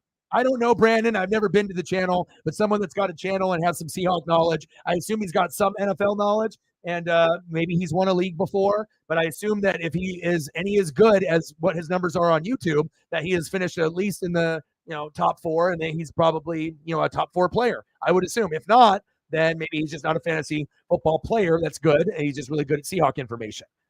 But not everyone that's got a channel is going to be good at fantasy football. Just because you got a channel, or even if you have subs, doesn't make you an expert at fantasy. You got to lose a lot and learn that you're an idiot, and then make the changes, learn from them, and then feed off other people that have had success, take their secrets, have your own secrets, and then you fuck everybody up in the league, and everyone else is just like, fuck this guy, he's too good.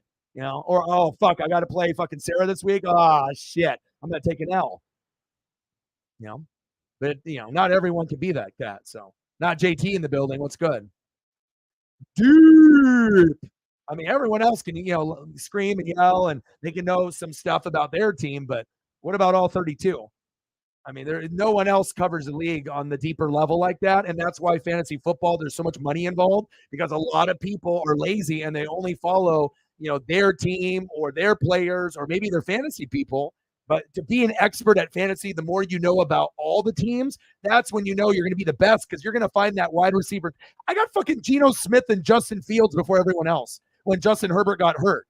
Do you think that if I didn't get those 2 guys to back up Herbert, I would have ended up in the top 3? Fuck no. That Herbert injury would have fucking, fatality'd my ass. I would have got fucking knocked out. Right, and not got back up, even if the rest of the roster is good.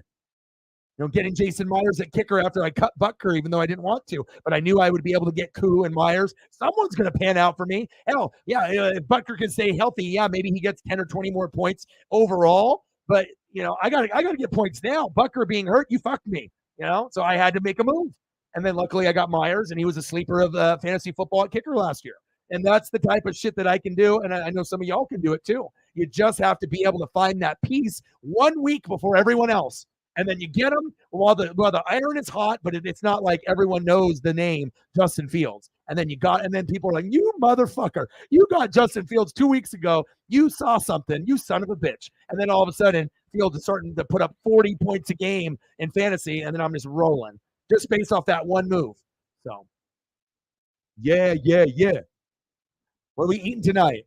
I boiled some chicken and I shredded it. Then I kind of fried it, warming up the tortillas to make some tacos. Homegrown tomatoes with peppers. What kind of peppers are we talking? Green or red? You got to go more specific if you're talking about foodies, okay? We're going to Flavor Town. I can't just get peppers, green or red. And a Salt Bay side of zucchini. Oh, dude, I love some zucchini, bro. Like I've been doing these fried like vegetables and when I'm doing like rice and like yakisoba noodles, like I'm on this diet. I'm not trying to really eat like a lot of fast food or here and there, but I'm doing like rice or noodles and like a little salad. But I'm doing like vegetables sometimes with like sushi, or I'll do like rice and then like vegetables. But like vegetables is like that piece, so you get a little bit of everything. And when you eat like that, you start dropping weight. Like it tastes good, and you're dropping weight. Some people are just fast food every day, and they don't want to go to Flavor Town, but I'm telling you, sometimes some asparagus or cucumber or peppers or zucchini and cooked the right way, you're like, golly, this is good. I'm trying to think what else that I like. The zucchini and then the cucumber. Obviously, my palate has changed from when I was a kid. I was like vegetables, ew, and then now I'm like yes. But I'm trying to think of what else. What else do I like? Here, I got to look now.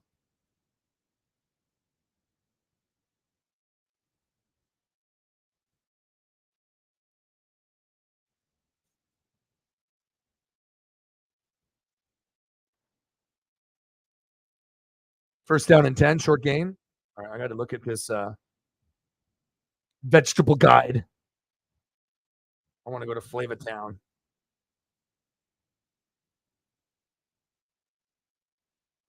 The celeries, cucumbers.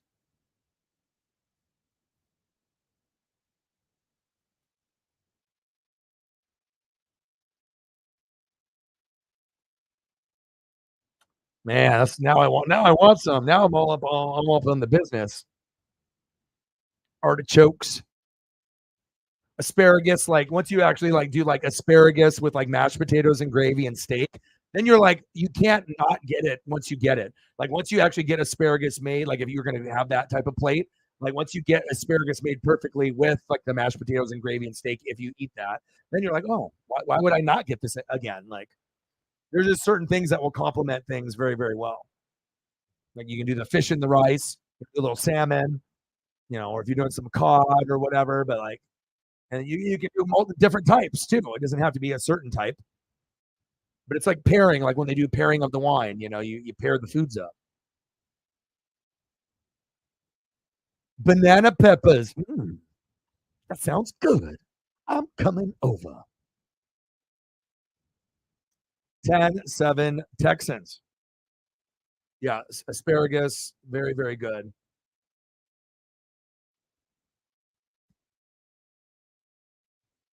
I like zucchini too, made properly. It's like sometimes I don't need to eat these things like every day, but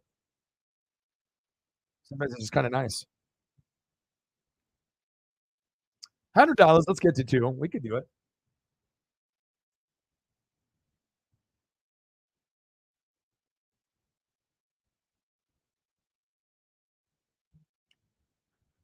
All right, we're in the third quarter. Texans 10, Saints 7. A little underwhelming for the Saints. I would assume that they would have put up a little bit more points, but it shows you Jameis Winston and the others, they're not Drew Brees, right? Nice tip. They're not Drew Brees, right? And they're not Carr. And it really will show you that, with all this like number one pick shit, and then like fuck Jameis Winston when he wins all my Buccaneers, the Saints fan said. Then when the Saints picked him up, they were like, this guy's the man. He's going to be a top 10 quarterback, maybe top 5. And I'm like, no, he's not. He's going to throw picks. He might be better than he was for me, but he's still not going to be the guy that'll lead you to the promised land after Brees. No, no, no. We're going to defend him like he's a long lost brother, right? And then now they realize, fuck yeah, he wasn't that good. And he got hurt. Did he have moments where he was good? Fuck yeah. He could still throw for a 30 or 40-yard bomb and be like, what the fuck, Jameis? This is Florida State Jameis. But then you also see the bad Jameis, the Buccaneer version, where he's like staring down a fucking receiver doing this shit. And then he looks at a guy and he's like, right? And then he throws it right into like triple coverage and it's a pick six. And he's like, so you get that Jameis too. So I'm very excited that Carr is there. And, Hayner actually has been pretty good in preseason. They don't got Andy Dalton anymore. Good riddance. Get rid of him. He's old anyways, right? So, and you got Taysom Hill that could be the fourth quarterback, but they could list him as a tight end and use him at a quarterback set. That's kind of like a cheat. Like you got Taysom Hill. What will he play? quarterback, running back, wide receiver, punt returner, kick returner. Like you can put Taysom Hill, that Swiss Army knife, anywhere, and if you put him in as quarterback, they know he's going to run. So what I would do if I was coaching, then all the times that he would be in there, I'd have him throw. I'd be like, fuck you. Okay, you think he's going to run? I'll run with him twice, and then you'll get all your guys baited, including the safety. Then we'll do a play action, and it'll be a 50-yard bomb to Olave. And I'll be like, take that. That's what I would do. You have to be able to, outsmart the opponent. Not just do what they know you're going to do. Step up in the pocket, baby. Go, go, go. Yeah, baby. Use those legs. The 40, the 30. First down, Saints. And he knocks over the water cooler, doesn't break his foot like Jared Kelenic. That's the guy. First down, Nolans. Who dat? It's the one time that you can actually put that on emoji, and it's not sexually related. We're actually talking about plants, vegetables. That's the one time you can get away with it, not JT, with the laughing emoji, crying emoji, laughing emoji. Nice run by the Saints. I like this quarterback, and I like the Seahawks too. Tim Tebow 2.0. Those are there's like some guys that you see, you're like, like I could see some playing time. Maybe you're never going to be the guy, but just like getting utilized if there's injuries. And but the Seahawks one is the most intriguing for me. I think that's the number one sleeper player that I've seen in fantasy so far in the preseason. Also, that Justin Ross could be a fantasy sleeper as well for the Chiefs if he plays well and can get into the rotation at wide receiver. The Clemson receiver that got hurt and looks like he is special. But I really like the backup Seahawks, Tim Tebow 2.0, because he can throw, he can run, and you can implement him in the game, and he can help you win games. Like, fucking put him on the roster.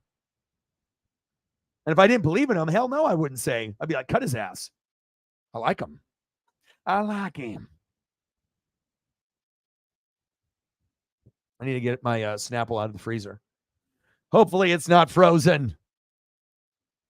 Let me get it real quick. Oh, yeah. Look at that thumb.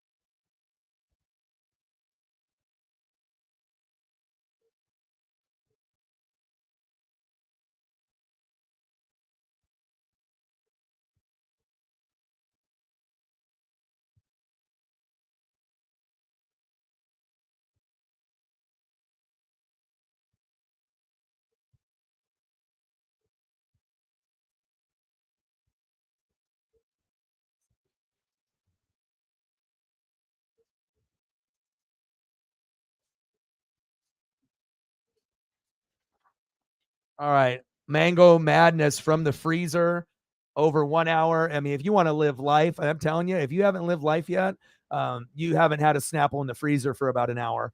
Kick us up, 38-yarder. It's good. It's 10-10.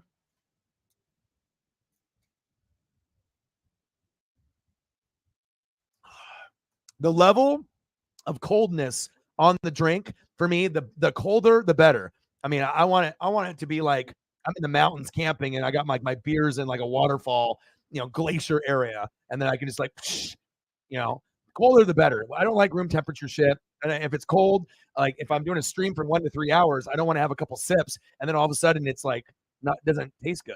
So you can get it to a point where it's just about to get icy, or there's an ice cube already starting to form inside, or it's almost slushy type like 7-Eleven. And then you never have to go to 7-Eleven. All you do is you buy Snapple, Mango Madness, Kiwi Strawberry, Snapple Apple, Kiwi Strawberry, Snapple Apple.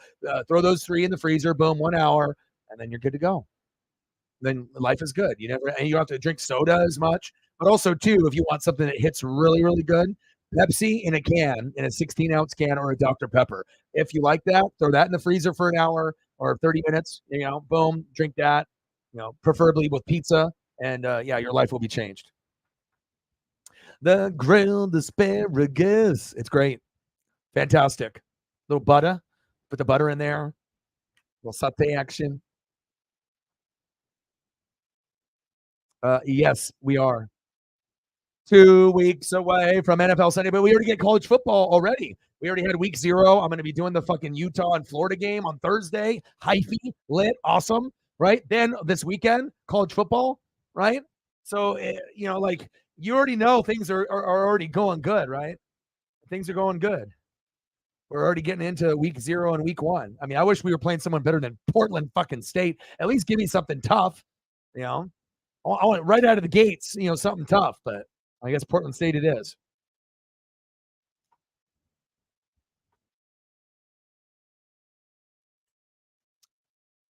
Yeah, you have to be very careful to not forget about them.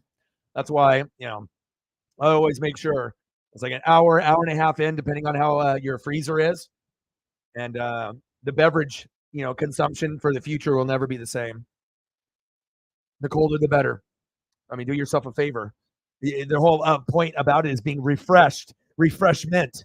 No one wants to drink a warm drink unless we're talking like drinking like alcohol. Yeah. All right, baby. Let's go. 10-10. 6:25 left in the third quota. We got the Mariners first place in the American League West. Yay. We'll be doing the Mariners for the next 3 days. And then Thursday, we'll be covering the Dodgers and Braves. Super excited about that. I mean, if football wasn't on, that was the stream I was doing. I was like, Mariners are off. And I was like, ooh, I'm doing Dodgers, Braves. And then I looked, oh, football's on. That's better. I'm like, oh, and it's Florida and Utah. It's a good matchup. Like, I actually care and give a shit about both those teams. So, Swamp Kings, watch it. And then Thursday, come and watch some college football with your boy. It'll be my first college football thumb in 2023. I'm excited. And I got to start doing reaction videos. I got to do a USC reaction video. That'll probably be the only one I start off with, unless I did like the Notre Dame one. But I don't think the fan base is big enough on YouTube for that to make a difference. But I think the USC one will be very significant because people are looking at Caleb and they're looking at USC. So.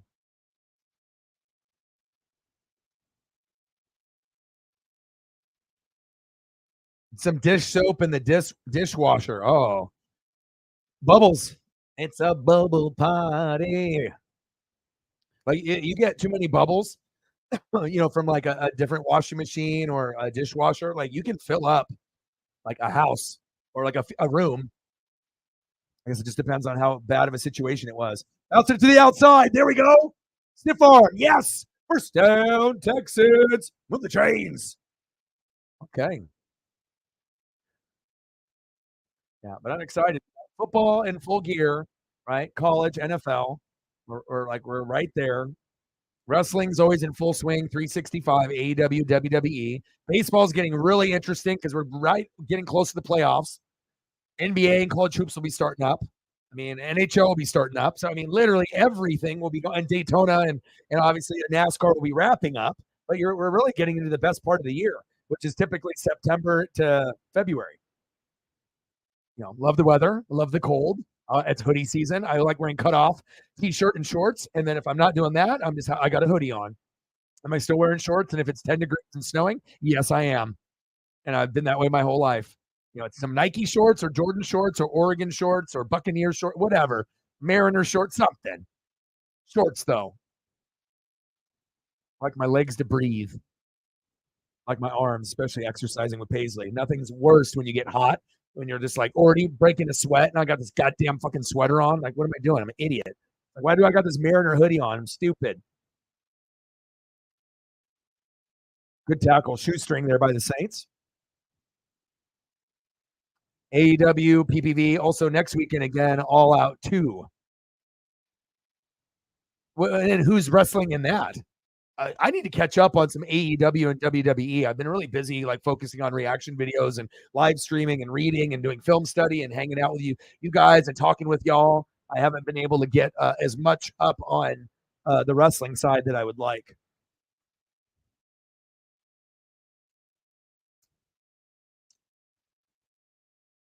Paisley sleeping on the couch. 3rd down and 6. Shotgun set. Pressure coming. Little check down. There we go. First down, Texans. Move the chains. All right, Perry, I see you.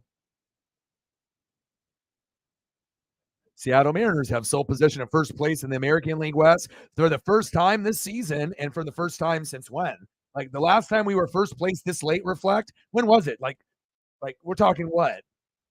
2003 or something like that? Like 2001 was our last beast team besides last year, but it's been a long time, man, to be first place for the Mariners. See? I'm not a dummy, but I'm not going to be right all the time either, but that's just crazy. It makes me feel good for people like us, like people that have been OGs for Mariner fans since the 70s, 80s, 90s, or even the 2000s. If you've been a Mariner fan for 20 years, or more, or even if, 10, like depending on when it was. But the longer you've been a fan, I mean, it's just like it means so much more. Like people that came in when they first came in, or in the 80s, like myself. So, I mean, there's going to be some fans that have about 8 to 10 years on me, if they started from like the very beginning, but to start watching when I was like, 3, 4, 5 years old around that time, and I'm 41. So, it would have been nice to have a few more, good years. But I mean, imagine just growing up, little baby Orion, and then, meeting Ken Griffey Jr. and having the love for Randy Johnson and Edgar, and then having to wait a long time, and then Ichiro came, and then now Julio. But like back then, even in the steroid era, it was just different. There was better athletes and more of them in basketball, baseball, football, hockey. Some of the greatest players that have ever, been on this planet Earth played in the 80s and 90s, and there's nothing that can, take away from that. I mean, if you just look at the legends in sports, I mean, it's just 100% true. The younger generation doesn't know because they weren't fucking born. Oh, what a catch. I mean, fucking Wayne Gretzky, Mario Lemieux. Come on. Yeah, it's like I know there's like Alexander Ovechkin and Sidney Crosby, but if I had to take a choice between Ovechkin and Crosby, no offense, and then did Wayne Gretzky and Mario Lemieux or like a Brett Hull, yeah, you know where I'm going. I mean, and I didn't even follow hockey that much like back then. I did, but I didn't, played the NHL video game more like on, Genesis and PlayStation and shit like that. Andre Agassi, Michael Chang, Pete Sampras. I mean, with all the wrestling legends, Jordan, Magic, Bird, Barkley, Pippen, Malone, Stockton, Robinson, Ewing. I mean, come on. Like anyone that thinks that they could have kept up. And in the 90s, we were blessed with Kobe, Iverson, and Shaq. Like there's nobody fucking with us. What a touchdown. 1 spin cycle, 2 spin cycles, whirlpool, wash them clothes not once but twice. Touchdown, Texans. But anyone that tries to battle me, and it's okay. It's like if you were born back in the day, like now, and then you watched 80s, 90s, and current, and you thought current was better, then, I don't know, maybe you're on crack. But if you ended up watching everything, you already know that the old school was better. And then, if you're young and the only thing that you've seen is young, then you're just ignorant, because you just only have seen if you've only seen highlights of Jordan, you're like, oh, I watched Jordan on YouTube, but he wasn't really that good. LeBron and Giannis are much better. Then obviously I can't have a conversation with someone like that. So extra point is up and it is good. 17-10 Houston. Houston, we had landed. But like every sport, Joe Montana, Jerry Rice, Barry Sanders, Bo Jackson, Dion, name off people that are like that now. Derek Thomas, Lawrence Taylor. Like like what? Lawrence Taylor's Micah Parsons. What I'm saying? Like you just go back and look at every single sport, Ken Griffey Jr. and the Barry Bonds and the Mark McGuire and Ozzie Smith. I mean, you could even go to like rando teams and people had some like amazing players, cool names too, like Oil Can Boyd. I don't hear no goddamn Oil Can Boyds anymore, excite me a little bit, sports. I can't be the only one, right?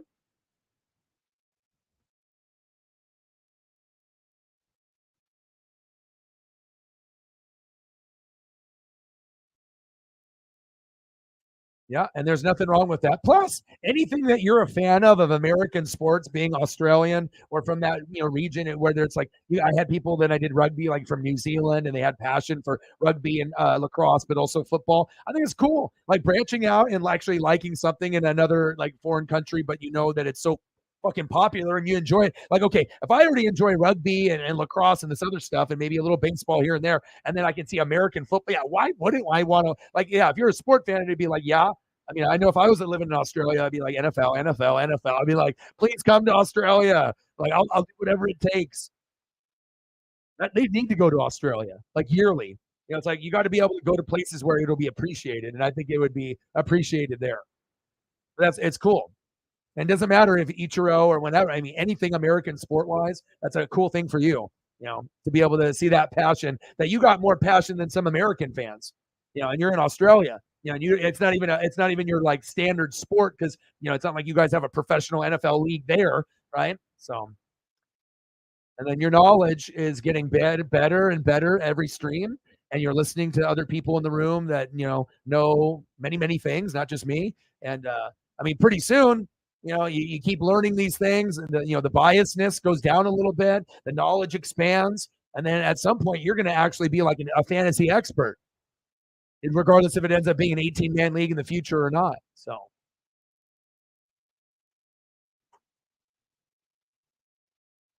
20 freaking years since being in first place like this. Still the only team that hasn't been to the World Series. But if we get to the World Series, we're going to win it. Shohei Ohtani, come on down. You have just joined the Seattle Mariners. Can you imagine the jersey sales, bro? Everything would just be fucking crazy. It would be the most lit time in the Pacific Northwest ever. Like, there's nothing going to come to that magnitude of the fact that Shohei Ohtani is in Seattle. We are going to win a World Series. We might go to 2 or 3 before he leaves. Like, you're never going to get that opportunity again on top of the beast players that we have already. You feel what I'm saying? That too. Anything Pacific Northwest, like we already know football is huge in Texas and in the South and the SEC. But that doesn't mean we don't got passion out here in the Pacific Northwest, not even West Coast. We don't even have to include California. We can just talk about Oregon and Washington because us fans are built fucking different. We are just as passionate as Big Ten or SEC fans or NFL fans, anywhere else. Like, there's a reason why the Ducks are in the top 4 in college football based off noise. And we have the number 1 per person loudest because ours is only 50,000 to 55. The other 3 are 100 to 120,000 capacity. So for every, 2 of them is one of us. If we had 100,000 at Oregon, we would be by far number 1. It would not even be close, And we already know with the Saints and the Seahawks and the Chiefs, those are the top 3. So Seattle Seahawks, Oregon Ducks, correlation there. Pacific Northwest, we're kind of good. And then obviously USC and, Dodgers, Lakers, and all kinds of greatness down in the California range too.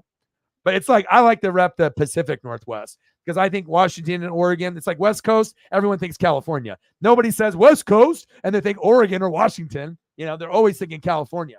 So we got to rep the PNW, the Pacific Northwest. Best of the rest, Pacific Northwest. I mean, we got some good when we have good players and good teams, like you remember us. Like, yeah, maybe we don't have a championship, but we got Ken Griffey Jr. and you fucking don't. You're never going to have an Edgar Martinez. You're never going to have Randy Johnson. You're never going to have Ichiro. I don't care what you think. It's not happening. Ichiro came and gone, and he was ours, and you're never going to get it. You were just lucky that you got to see it. And sometimes, to me, that is worth more than a World Series. Like, we want to get the World Series, but sometimes it's about the players that we have to pay homage to get to that point and to have some of the most, greatest players at their position. Randy Johnson, arguably one of the best ever. Griffey, one of the best ever. Edgar Martinez, the best DH of all time. We had those. Ichiro, the first Japanese positional player, Hall of Famer. If he would have came to America right away when he went pro in his teens, he would have been the number 1 baseball player hitter over Pete Rose. Like, combined with all his hits, Japanese and American, he would have been number 1 overall as a Japanese man. Like, better than Pete Rose and Tony Gwynn. Think about that for a second. That is insanity. Because it was always pitchers before him. And then now we have just like this freak Shohei Ohtani that can hit and pitch.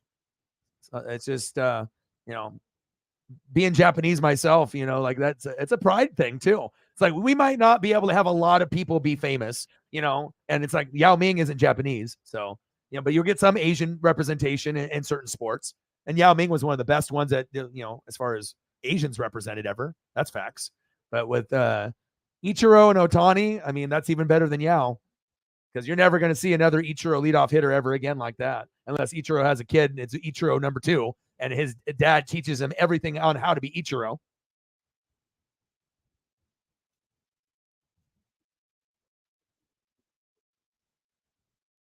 We already know all the little Ichiro quirks that makes Ichiro Ichiro. It's all about repetition. Every time he popped his collar, lifted up his sleeve, it's all about doing the same thing over and over and over. And no one else in baseball did it but Ichiro. And then if you notice, that's why he was the best, because he had the best repetition.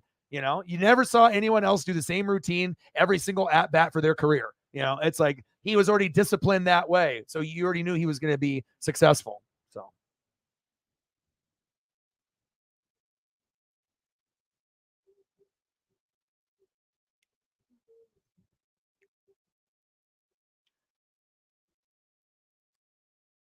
No, but I think he's awesome.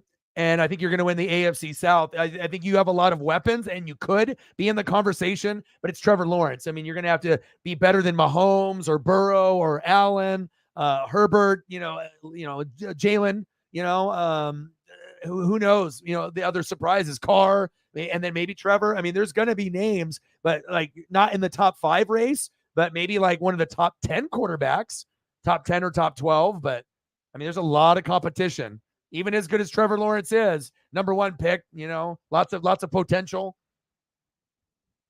But there's like guys that are better, at least at this point. I think that's honest. That's a fair assessment. I don't think anyone thinks that Trevor Lawrence is a top 5 quarterback, right? But somewhere in between, I would feel an appropriate number would be 8 through 13. He's not, halfway in the middle. He's better than that. Like if he's not in the top 10, he's just right outside of it. And so if you're like right there with like a Carr or Cousins, but then you can leapfrog them and then you end up being number 10 and work your way up. Yeah. But I feel that might be out of reach until Trevor Lawrence gets him to a couple AFC championship games or Super Bowls. Then yes, but he's not there yet. Oh, incomplete. But I do think you guys can win 10 to 12 games this year. So if the Jags beat the Chiefs, they would need to be able to beat everybody. Like, for him to get that consideration, the Jags would have to be the number 1 seed in the AFC overall. They would have to go 14-3, and then Trevor Lawrence would have to throw for like 50 scores and 14 picks and 50 touchdowns. And then if he does something like that and goes to the AFC championship game, then yeah, but if it's not that, then you're not going to get the award. It has to be something dramatic like that. He's going first seed, 14-3, 13-4 record. He's throwing for 40 to 50 bombs, less than 10 picks, or less than 12, and then, putting up those big, massive yards and you're the most dominant team, even better than the Chiefs. And then if he's there like that, then yes, then he'll be able to get recognition. Hell, he'll probably win the award. But unless it's like that, he ain't going to win the award or even be considered for it, because there's just too many good players, bro. No one's going to be like Trevor Lawrence over Burrow, bro. Trevor Lawrence over Herbert, bro. Like maybe some people will go that route if Trevor keeps on playing well. That's a good comparison, right? But if it's like for Jalen, Burrow or maybe Mahomes, like nah, those guys are going to be they're probably always going to be better. So, but Josh Allen, Trevor Lawrence, and then Justin Herbert, like Trevor's behind those two, but for how long? And if they start balling out, maybe he catches up and surpasses them in certain stats. Like that wouldn't be unthinkable either. So you got one. You were shitty for 2 years, and then you ended up getting the Trevor Lawrence thing, which was good. Now Trayvon Walker though was probably a mistake. Should have been Aiden Hutchinson, but it worked out because you got the guy that you wanted. Aiden ended up going from Michigan Wolverines to Detroit Lions and stayed home. So that was good for his family. If you get a little homesick and whatnot, boom, I'm representing like where I played there in college as a phenom. And then I'm just going to do it in my hometown state. So that one was almost like destiny. It was meant to be. Like, I wouldn't want to see Aiden anywhere else. That was meant to be. But if you guys were smart, you would have did Trevor Lawrence and then you would have did Aiden Hutchinson because you're gonna get more stats out of Aiden, you know. But can't do anything about it. Nah.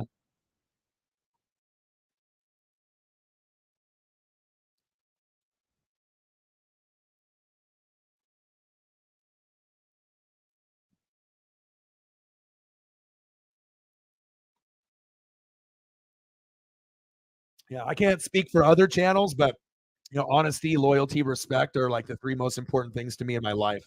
I live my life by those guidelines, and I feel you can be a sport fan, you can have connections with people, wrestling and sports and whatnot, but we always give it to you 100 here. There's no bullshitting here. There's no bias here. I mean, so there'll be people in the room maybe commenting bias shit or whatever, but I mean, overall, I mean, if it's about life or just honesty and just real life type of topics and stuff that we talk about, other than sports. Like if we talk outside that, just like, real talk stuff, you're always going to get the honest opinion from the people that you are familiar with in the room. No one is going to lie to you here. People might say things that you want to hear, like in real life, in Australia, with family or friends or people in other rooms, but no one's ever gonna not be honest. Everyone's gonna be real here. So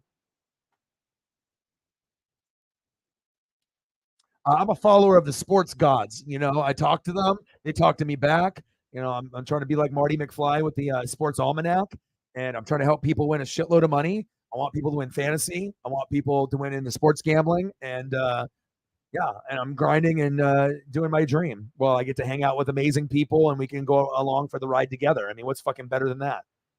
The connections you make are more important than any dollar amount that you get. Anybody can be rich, but that doesn't mean you're going to be happy. What happens if you have no one to share it with? Like, what happens if you don't have a significant other? And then if you are cool being by yourself, just having money sometimes just doesn't do it. I mean, it just depends if you have, I think, that gratefulness and you appreciate stuff. The more you appreciate stuff, things mean more. If you get to a point, I guess, where money doesn't mean anything, then those people aren't appreciating life. Those are the people that get lied to. They're delirious dogs. But good connections here. That's facts.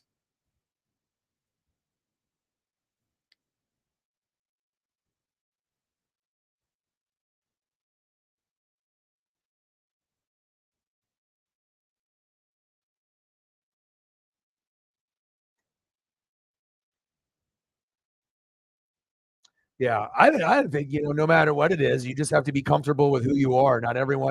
You know, Not everyone is built for the same type of lane. Everyone's got a lane that they're really good at something, and some people, will see other people doing something and they want to do it, but maybe that's not your calling and your destiny, for certain people. Like we can always admire people and what they do. It's just being able to find, the true version of who you are, accept your flaws, for whoever you are, and then just to be able to accept it, move forward, and kind of have an unstoppable attitude that no matter what life throws at you, you can get depressed and you can have anxiety and you can get knocked down, but you get up, and you keep going no matter how bad it gets. And then when things get real shitty, you come here and you have people that can be supportive. We have good energy, and then boom, you go from a point where you're in a dark place and you're at a 0 or a 1, and then maybe, you're a 4 by the time you leave, and tomorrow you're a 7 and you're on your way. So that's what's important to me. Like the real talk moments are just as beneficial, if not more, than anything I do sport wise on this channel.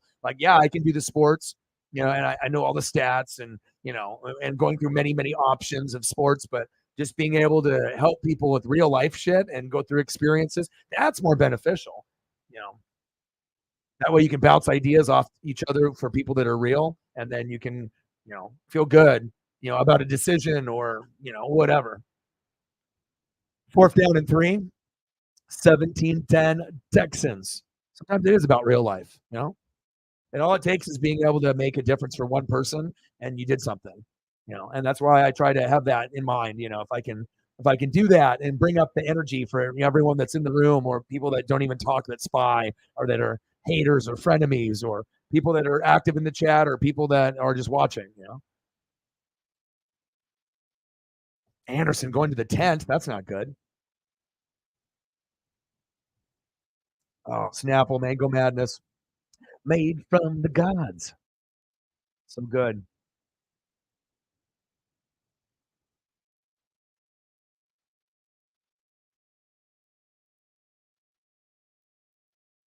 Yeah, I don't care. You're good. Like I said, you want to type some shit out and be able to talk and express yourself, do it. And there's not very many places that are going to allow people to do that.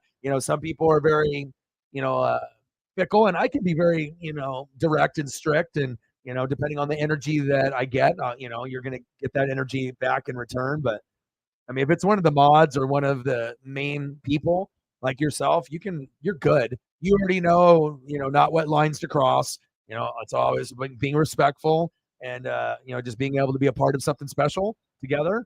And yeah, and if I didn't like you, I wouldn't have gone out of my way to try to get you that 12 chain. I'll tell you that right now. No, I don't do that shit for just anybody. That's like, not only, being like the Australian fan, but like, the timing of it all, it was almost like destiny. Because if you were anywhere else, like further, like if I was like somewhere different, by the time it would have got to you, you probably would have already been flying back to Australia. So, and shipping to Australia, expensive. Shipping to Seattle, uh, affordable. Yeah, because like honestly, for me as like a collector, that's one of those items that like even I would have in my collection that I'd be like, I want one, I'm gonna hang it up, and then like obviously I'm not a Seahawk person, but then if I knew someone that would be worthy, the only other person worthy is Marcos, and then I gave it to him, I know he would love it. He'd like probably cry. It'd be like he'd appreciate it and he'd rock the shit out of it. It's like anything that's like a metal, because like I said, a lot of the chains now are like foam. The chain is like an artificial chain that's painted over with different colors or silver, and then it's just foam on usually the logos and whatever. But if you get one from Collegiate Art Designs, from the Oregon Duck chain, it's metal. And he makes it in his own fabrication shop, officially licensed from the NCAA. He's the man. Brian Jones, who? Brian Jones. But then doing the custom stuff. He does it for like all-star prep teams, college, high school, when they want like a custom chain. Like I seen one, a really cool one that he did for offensive linemen, All-Americans, and it was a stack of 6 pancakes, like all stacked on each other on a chain. And he gave it to like the offensive linemen that were the best in the country for pancaking people and being the best O-lineman. That is incredible. You know what I mean? Like that type of creativity, I need to be around someone like that because that's what my brain thinks of. Things like that are weird but cool. But then if you see it, you're like, this guy either really fucking likes pancakes or it's got another meaning, you know? And that type of originality and creativity is what I feed off of too. Because I try to be creative and original. I don't try to copy anybody else. I don't go to spy on other people's channels and their format. I just do my own thing. I do what I think that looks good and try to keep improving it. So yeah, just be yourself. I mean, if you got to be different any other room, then it's not a room for you to be in. You shouldn't have to be able to like put on a show typing, and it's like chat universe. And like the more clever things you say, the more love you get from people. It's just, got some shit to fucking say. Boom, just type it in there. Like I said, because either I'm going to answer it or other people in the room will. You know,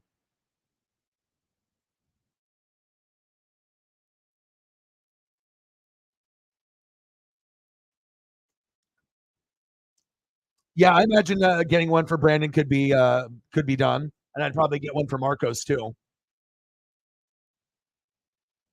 Yeah, loves Seahawks and the Beavers, like and the Blazers, but Beavers and Seahawks like a lot. Like my boy Marcos is like me, like 10 years ago. Like can't put Madden down, playing video games all the time. Just like watches all the sports, but like make sure that he puts in like 1 to 3 hours a day on a system. I mean, I just can't do it at this point with the way my dreams and goals are. For me, like if I did that and I did the video game thing, then that would mean that I'm not reading and watching film, and then I'm going to be dumb. I'm not going to know what I'm talking about. So I got to be able to make that choice. So who? Who's that? I don't know who that is. That's no friend of mine. Yeah, we don't talk this name.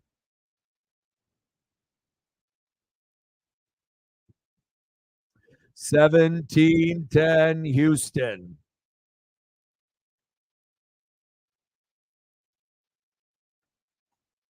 Yeah. Well, anytime that you like, for me, I mean, it's very easy to be chill with me. Okay, like you like wrestling, if that's like old school or new, I'm probably going to be connected to you, right? And if not that, NFL, and if not that, college football, and if not that, Mariners and base. I mean, there's options, and certain people just fit that mold.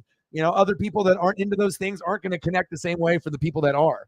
It's like when we watch Kraken games, we'll like really get excited about it.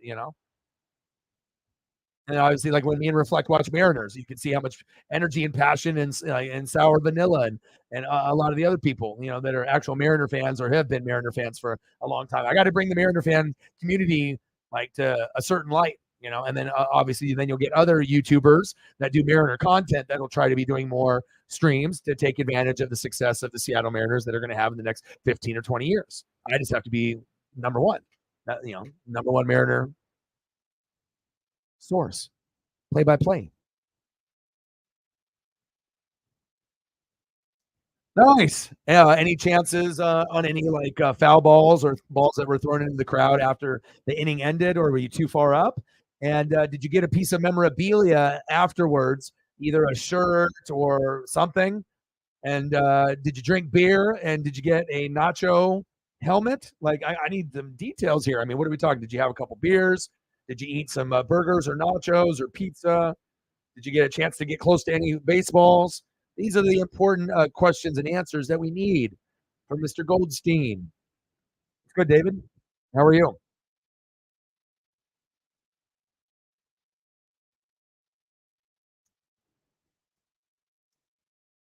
Phillies Cardinals. Yeah, I saw the Cardinals this year too. I specifically wanted to see Jordan Walker. So and I saw Bobby Witt Jr. obviously with the Julio thing. So it's like I'm always looking for the phenoms.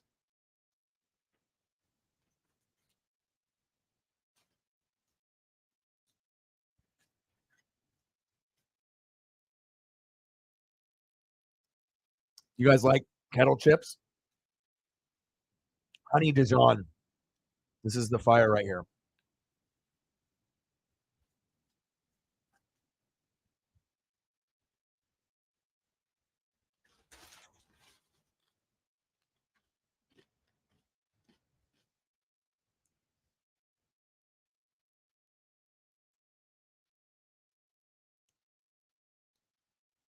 All right, 17-10. I mean, the Saints, obviously, if they wanted to play Carr, and then this, would have been in the 20s or the 30s, but they have so much on the line after having a bad year, and then Jameis, Andy Dalton, experiment, which I knew was not going to work. And I kept telling the Saint fans, you can't talk shit about my guy, and then he becomes on your team, and he's going to turn into Superman. It's like, even if you think your supporting cast is better, I get it, but a shitty player is going to always be a shitty player. A turnover-prone machine is always going to be a turnover-prone machine. And then if the turnover-prone machine actually has an injury problem, then it's a liability. You can still have him as quarterback number two, but there's no way in hell you want that to be your starter. I don't care what team. It's just like Marcus Mariota and Carson Wentz. A lot of these guys are probably never going to start ever again. Just because you get picked high doesn't mean you're going to pan out.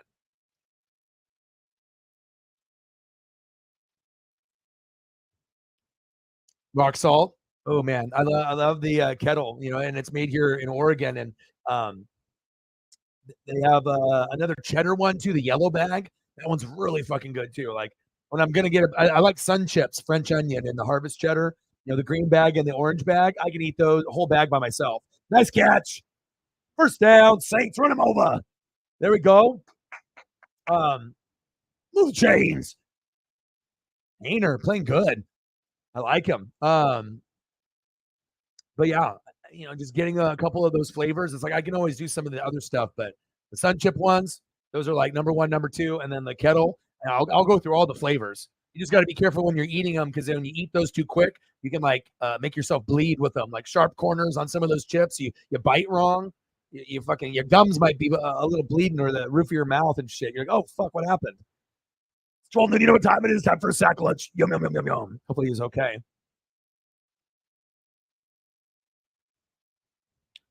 Yeah, and what do you think about the Seahawks backup? Like, honestly, do you see what the kind of like the Taysom Hill, Tim Tebow type of vibe? Like, it's not just that he can, run. That's the best thing that he is, but his arm is like, it's not great, but for what he is as a Tebow, he can actually throw a touchdown pass. So it's like if you get a good play action, or they think he's going to run an RPO and he can throw a 50-yard bomb and lock it, touchdown, Hawks, that could be like a game-changing play in the season, in a few games. So I guess it just depends on how often they would actually implement. But like I said, if I see talent like that and I'm the coach, I'm fucking definitely suggesting it, or I'm saying, hey, we don't have to play this 5 times a game, but maybe 2 or 3 times. Like maybe run it a couple times and then they bait, and then that third time we get the touchdown that we want and we win. Like there's not many guys that you can kind of game plan around, especially a guy that's not a fucking starter. Like when you look at a second string or third string quarterback, how often do you see a guy that makes you go, wow, like this, you're not starter ability, but you're definitely worth getting in the game to try to help us score. That's like how many? 1% of the guys you see in fucking preseason, and he's that 1%. He's my favorite in preseason, actually, out of all the players. That was my number one standout. Even though he threw that pick in Green Bay there at the end, he tried to thread the needle, but he's not a natural thrower. He's more of a runner. So you're going to be limited. You're not going to have the, Dan Marino arm if you have the Tim Tebow running ability. So.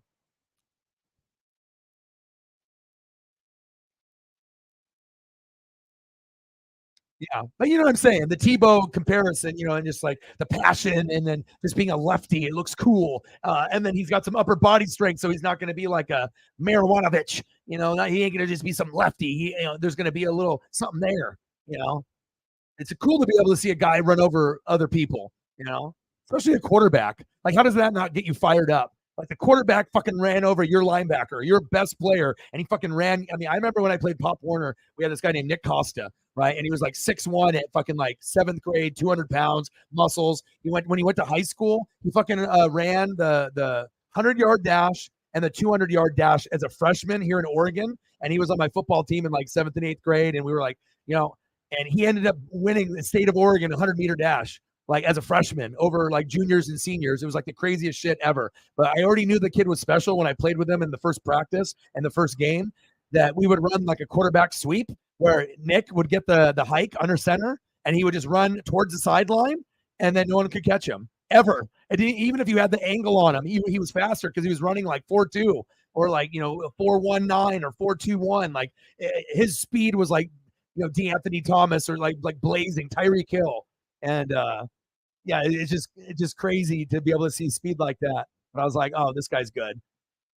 And I was like, oh, this guy's good. This guy definitely. And then he started to play a little bit of basketball. He got a scholarship to Arizona, but then he got hurt. And that was the same year Derek Anderson and Kellen Clemens were coming out of their high schools and going through the college process into the NFL. Kellen Clemens came out from Burns 2A, and then Derek Anderson came from Scappoose, and then went to Oregon State, then went to the Panthers, and played on a few teams. But it was those three quarterbacks that were the ones that were the highly touted in Oregon that year. Costa was just that guy. You never heard from him, but he was number 3 with those two, and those two made the NFL. So that's what makes my heart hurt a little. Like, what if he was able to like keep healthy and keep that speed? And he had a rocket arm. He could throw for 50, 60, the most beautiful spiral from any like 4th, 5th, 6th, 7th grader I've ever seen. And he was a lefty. So it was like Steve Young bombing shit. And he was like a grown man playing with boys, just like, all right, I'm in the NFL. You're what, Pop Warner, let me run you over. And like, he was the guy that would do that too. Like, he would find out the best player, point him out, like a Tebow kind of shit. And he's like, I'm a fucking, and then hike the ball, boom. And then he would just lower his shoulder and he would like literally knock out typically the best player on the other team, or in practice, the best player, the guy that's the equivalent to him. And you just knock him out. You just fucking just run him over with his shoulders, and he would lower his head and he would literally run everybody over. Like, he had the legs, and I don't know what it was, like the inner passion from the sports gods, but I just never seen someone so goddamn driven, like quarterback leader, but not just that, but he could throw, but he would run you over. He was better than the running backs. He was a fucking quarterback. And we had bomb running backs, like guys that were like going to high school, college and shit. And like, motherfucker was a quarterback running back combo. Like, I don't even know how to express it. Steve Young and Mike Allstott in one. Does that make any sense? Steve Young ability, running the football and can throw deep, but then Mike Allstott when he wants to be. Is that a thing? It was. His name was Nick Costa.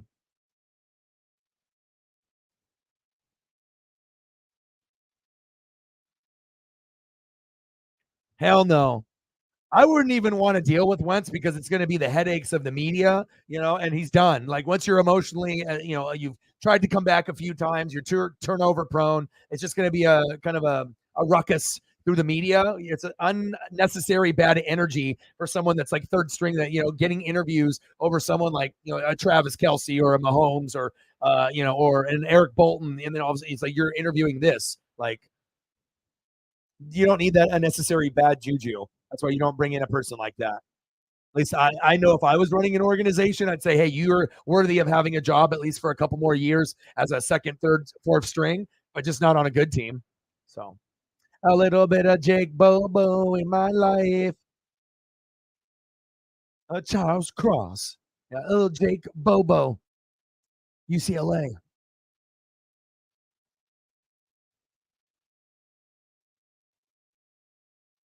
Yeah, he's terrible. Some guys are going to pan out, some won't. Yeah, I've heard of him. Zordy. Third down and 4. Throw it. Oh, almost incomplete on third down and 4. 17-13 Texans.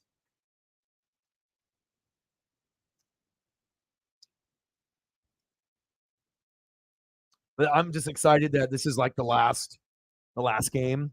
So that next one, we got to wait a couple weeks, but it's all for real now. Everything is good to go. That's exciting.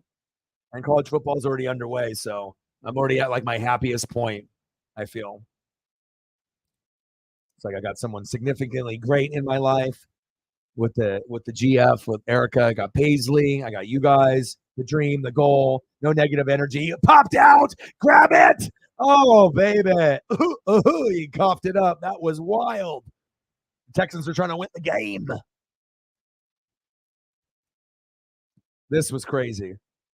2-on-1 out of bounds, right? You're going to get jammed. Jam, double jam, holding. Driven. They weren't even paying attention, and then they brought their whole squad into the other squad like a pinball machine. Yeah. But UCLA can have some good talent here and there, even though it's the USC rival. That's why it's good to be able to have that open mind, because you never know, they might be on your team. So you're like, fuck this Jay Bobo guy, fucking Jake Bobo, when you're watching the USC UCLA. Then he goes to the Seahawks, and now you got to root for him. So that's why you don't want to be biased towards the rival, because sometimes the rival will turn into your favorite. Could be your team. I mean, and Dorian Thompson-Robinson fucking on the Browns is sweet, man. I mean, that's probably the most talented backup quarterback you could argue in the league as far as like upside. Hell, he might take Deshaun's job at some point if he gets injured or, plays shitty. But Watson's owed so much money, it's political. So it's like you're not going to be able to put in the better quarterback, Dorian Thompson-Robinson. They're going to have to like trade him or wait for Deshaun to get hurt. Then he'll get in. But they're not going to just like let him have it, which, Deshaun is never going to be a top 5 anymore. So 100 doll hairs. Let's get to 2. Let's do that. Oh, yeah. The crazy thing is, Finley, being an OG, we could have had Steve Young and Bo Jackson as my quarterback running back of Tampa Bay's future. What do you think would have happened if Steve Young and Bo Jackson never got hurt? I mean, I would have definitely gotten a Super Bowl. Steve Young and Bo Jackson together?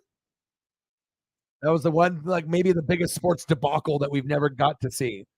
Got to see like Steve Young develop and be like the Joe Montana of the 49ers, but just the Buccaneer version, someone we can be proud of. And then the fucking most legendary athlete of all time, Bo Jackson.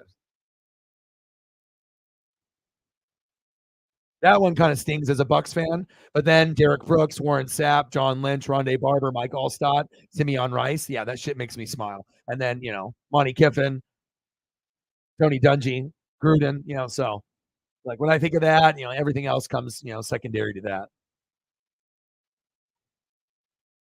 Even though the last Super Bowl run with Brady and Gronk and AB was great, it's exciting as shit, but it will never be the same as those Hall of Famers and that team.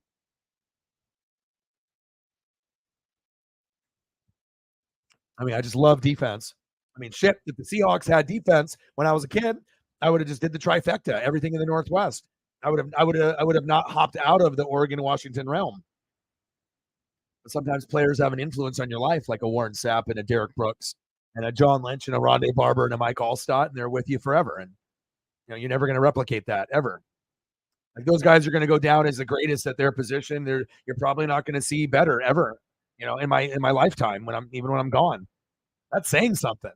That you could have like 100 years of football and you might not have anyone better than some of those guys that you had at that particular time. That's when you know you got the greatness, like the 85, the Bears, Richard Dent, Mike Singletary, Refrigerator Perry, Jim McMahon, and then obviously with the 2000 Ravens with Ray Lewis and Reed, 2002 Bucks. Those are the top three defenses in the last 30, 40 years. I mean, there's no defenses better than those three. Those were the best. That's a cool thing to be able to be a part of. It's like I'm not going to be able to win championships all the time, but just the simple fact that we have one of the best known defenses in the NFL era of all time, like most people say top three, that's a big fucking deal. I mean, Ray Lewis too, Jesus. And that 85 Bears, goddamn, if you were alive and you got to witness that, I mean, if you're talking about goddamn domination, I mean, that might have been, most of the statistics will lean sometimes towards the Ravens with some of the things that they were able to do, with points per game and everything. But just back in that 85 era, if you actually watch the Bears defense, it's just a beautiful thing. More people remember the Ravens and Bucks because it happened, a little bit later. But sometimes I'll just go back and watch like highlights from those three teams. Like, oh, that's what defense is supposed to look like. Not what we get now. So.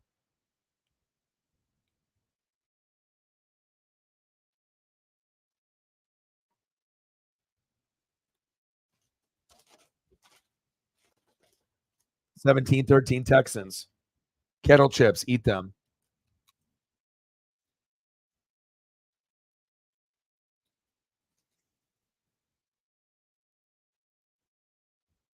Hainer. Look at the trains. I like this Hainer kid a lot, too.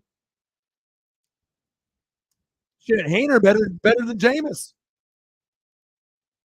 I mean, he's not going to get hurt. He's got a nice little zip. Confident. He's got swagger. Right? Jameis, sorry, bro. Third string. You got your chance. Now it's Carr. Right? And then we're going to plug you in. This guy gives us a better chance to win. And he ain't going to fuck up like Jameis. I mean, that's what I would be thinking. I mean, just because the guy's third string and another guy has a more popular name, you're just going to stick with the popular name guy? Like the Cowboys did with Zeke instead of Tony Pollard because they're stupid?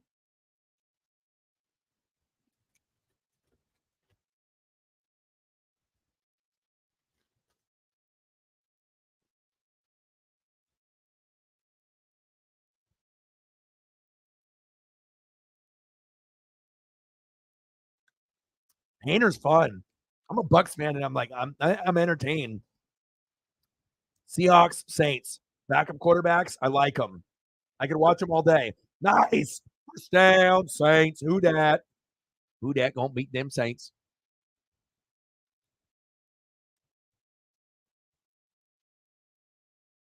Oh man, I can't wait to watch Swamp Kings, man. Got 2 episodes to go. So much passion, so good. What's the next series coming after Swamp Kings? Does anybody know? They did the Johnny Football special, and then they did the Swamp Kings. What's the next football one? There's another sport one coming out, but I don't know if it's like worth me watching. Like if it's going to be something non-football. Oh, nice tackle by the Texans. Sit down. Jet sweep, not today.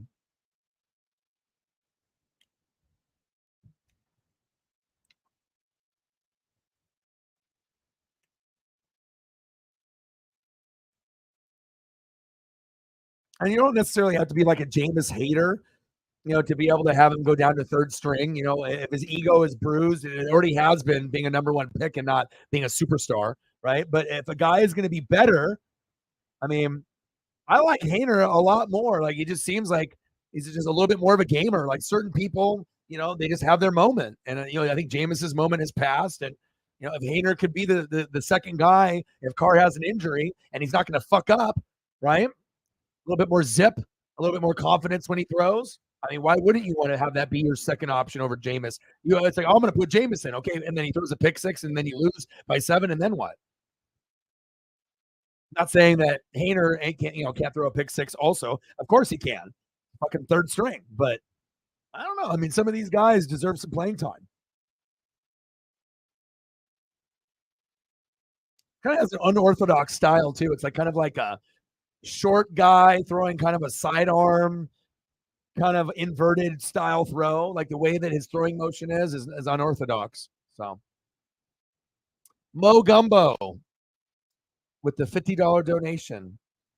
I appreciate you.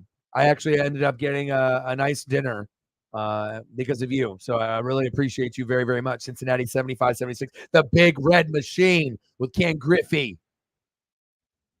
Johnny Bench. Yes. I appreciate you, man. You helped out with Paisley. And then obviously I was going to stream the Mariner game. Couldn't get a link. Then I got a chance to get some food and everything. And I appreciate you. All right. Long attempt here on 4th down and 15. Mo Gumbo, very generous person. Kick is no good. That's what happens when you go for a 60-yarder. You miss. The Gumbo is back. Yeah. And again, I always want to make sure that we give the proper recognition, especially if it ends up being like a day before a stream or earlier in the day. You want to make sure we get those appreciations out.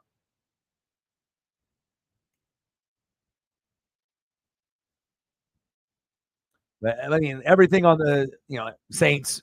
I mean, as long as Carr doesn't get injured, I mean, who's to say they can't be a top 3 team? In the NFC this year? Hell, they might end up being number 1 or number 2. I wouldn't put it past them. I mean, I'm not just a hater. I'm trying to just evaluate talent from what I see. Of course, the Niners and Eagles look like they're going to be great too. But I mean, Seahawks look like they could be good. Packers, maybe Lions, Cowboys. I mean, there's going to be like 6, 7, 8 teams in the NFC that are going to be nice, and then maybe 4 in the AFC. So I'm excited, and I like being able to root for the underdogs, which will be the Detroit Lions this year, next year, and forever. And so I can't wait to see them make the playoffs. All right, take it easy, Matt. Hand off. Ooh, hit the hole. Nice. First down, Texans. They're trying to really ice this game. They're like, yeah, I know this is preseason, but to the Texans, this is like winning a playoff game. If you're the Saints, this loss doesn't bother you, but take it easy, Matt.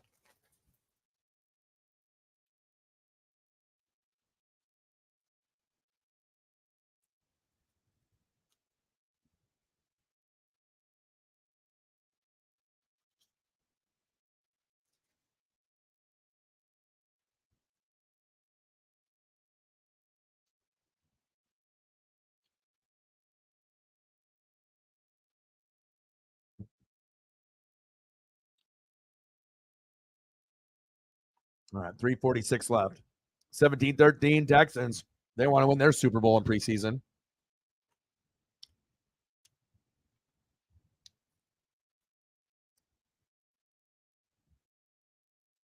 What's the JSN recovery time? What are they saying? Week 5? Like, what are we talking about? Like, what's the timetable that based on the articles that you've read or that you've come across between the two of you?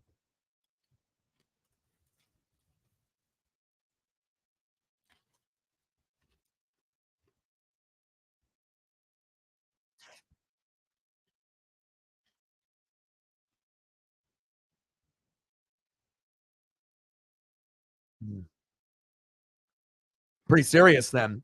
It's over a month injury, so it's like a month to 2-month recovery. It's not, a break or surgery, but it ain't good. So you have to be very careful not to bring back someone like that too early. It's like at that point, week 6, you're fully healthy, then you bring, but it depends on the Seahawks record probably at that point too. Yeah, I'm definitely going out of my way to do more Saint games and more Seahawk and Niner games for sure. Unless I just want to watch my team lose by 30 every year. or at least every game this season. I'm hoping.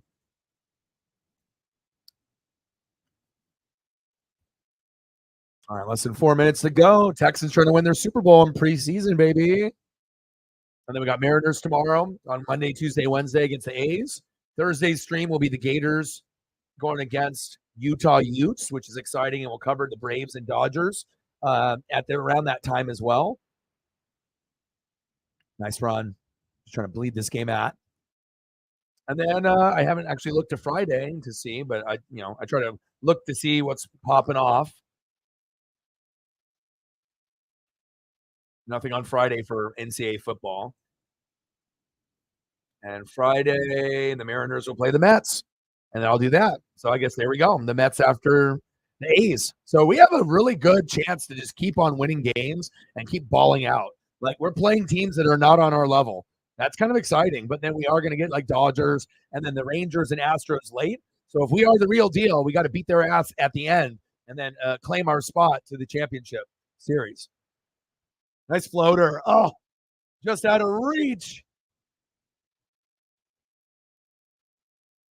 Perry to Johnny Johnson. Honestly, in the last, couple years, some things have been hit or miss. I do like some of the offensive line picks because I like guys that are going to be nasty. And then Sarah shared the news that Jensen's career is pretty much over after the surgery and injury that he had to his knee. And that guy was so cool that I would buy a jersey of him. It's going to take a lot for me to buy. I mean, obviously I have Tristan Wirfs now as well, but someone other than the superstar, like that next guy, and just sad. But I like some of the guys that we've drafted. Anytime you can have a red-haired mountain man that has some teeth missing, chances are, he might be from like Montana, Idaho, or somewhere in the middle of the country. But you know what? I ain't going to judge if you got some teeth missing. You grew up on a farm. I'm not a judgmental guy. I don't give a shit where you grew up, how many teeth you have. It don't matter. But if you know how to play football and you're a good person, that's what matters. And then we got some of them. So, I mean, Levante David's almost retired. Antoine Winfield Jr. and Tristan Wirfs were probably the two best that we've had in a minute, and lots of high side and potential there. Some guys are no longer on the team, like Sean Murphy Bunting, which hurts a little bit. But, you got to make choices between guys like that and Jamel Dean. You got to go Jamel Dean, one of the best nickels, like top 5. So, it's a give or take. But, like I said, I feel that we don't have the right head coach and the right, people in the right place right now. We're in like rebuild mode. But once we get, hopefully, Caleb or Drake May or Michael Penix Jr., and it works out, and then I can start firing all these other motherfuckers, get some new motherfuckers in here that are going to be good, and then we can actually compete with the Saints and be better than the Falcons and Panthers and just be like, Bucs Saints rivalry means a goddamn thing again. And then I can do it with my guy, my first franchise quarterback in my team's history. Not Vinny Testaverde, not Josh Freeman, not Jeff Garcia late in his career, not Tom Brady, a guy that came over. I'm talking about someone that I can be like, yes, this is our superstar QB, and I don't got to worry about it for 10 years. I got Caleb Williams. I got Drake May, And obviously, if it ends up being Michael Penix Jr., then that probably means that he won the Heisman, or something like that. So I appreciate you, Mo Gumbo. You made a really good quality thing for me happen twice with 2 out of the 3 things that I care about the most in life. Now with the GF, with Erica, and then with Paisley, and then with you guys. So I appreciate you. Yep. Mhm. Like when you guys had Sean Alexander and you had Steve Hutchinson from the Vikings, and then you had him. Unfair. Hutchinson and Walter Jones together. You could have even moved him over to the other side, but playing together on the same side. So if you got 2 guys on the left, right, they're like 2 of the best of all time that have put on cleats, why the fuck would you run right if that's the case, right? It's like you're going to get 5 yards or more every time when they're right next to each other. They're just broing out, laughing the whole time, and just beating the shit out of everybody else. Sean Alexander, really, really good, but also had a lot of help. Who rocks? Well, Gumbo does. And Megan and Sarah. And reflect. Mariners. Oh, deep pass. Intercepted. The Texans just won the Super Bowl. The Texans won. They won. It's not over yet, though. Now they're waiting for a flag. He's like, "Can I get a flag, please?" And that's you get the good, and then you get the bad, and that's why you're second or third string. Because you make plays or you fail to make the play. You overthrew your receiver. Oh boy, wearing 87 like he thought he was Joe Horn. He was held up there. There was some pass interference there. He was being held up, but you got to keep running hard. You just can't like look up and kind of like throw your arms up like he held me. You got to fucking keep going for the ball.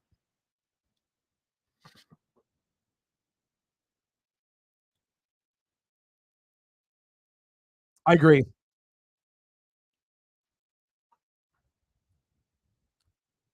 But even if Carr would have played one drive, the Saints win this game because they're going to be putting up 20 to 27, maybe even higher. If Carr plays two drives, what's that? 14 points added to the 13 right now, then you have 27.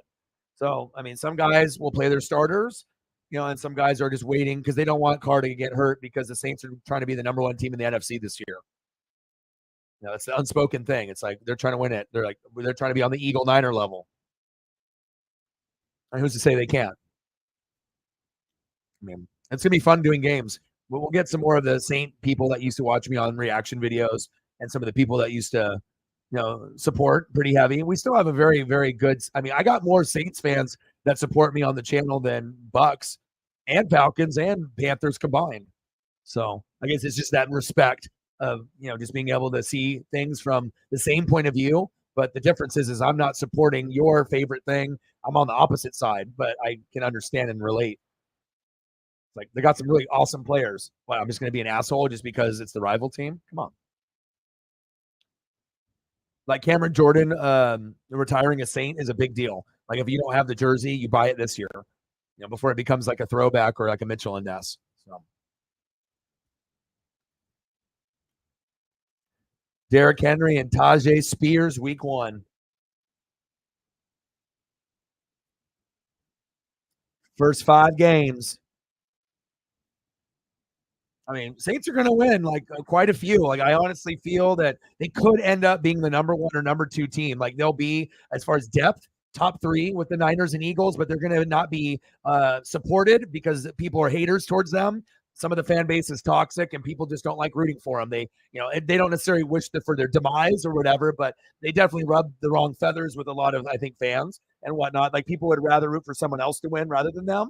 But the thing that you can't take away from them is their passion and their energy and their effort. And they may know that everyone's against them, us against the world, and they play like it. And like I said, I can respect that because I would want to be a fan of a team that plays like that. Yeah, you want to hate on me, fine, but my fucking team's good. And we're going to fucking put effort. And if we lose, we gave it all we had. We didn't be pussyfooting around and fucking just giving up and shrugging shoulders. We tried to knock someone out before the game was over.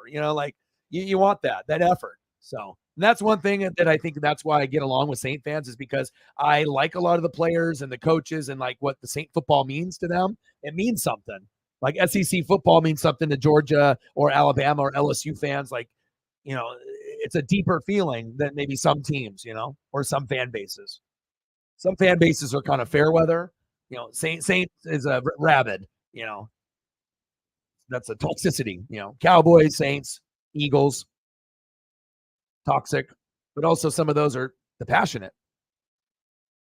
You just got to find the level of crazy as well as passionate, but not overly biased. Saints are like, we ain't letting the Texans win the Super Bowl.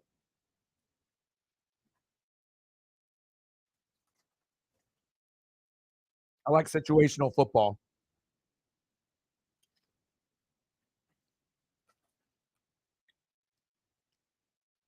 Yeah. USC's like Oregon. We're diehard. There's nothing that's going to get in the way of the passion of that. Sometimes the passion for that is even higher than the pro team. It just depends on how, if that's, your primary or if the other one is. But obviously, if I had to choose between the Ducks or the Buccaneers, it's going to be Ducks all the way, even though we don't have any championships. But it's just like, I didn't get a chance to go to Buck games because I live on the other side of the country. Now, if I was able to, then maybe it would be flipped. But, going front row on the Duck bench, that's different. Like, especially seeing as I'm like actually pretty good players. So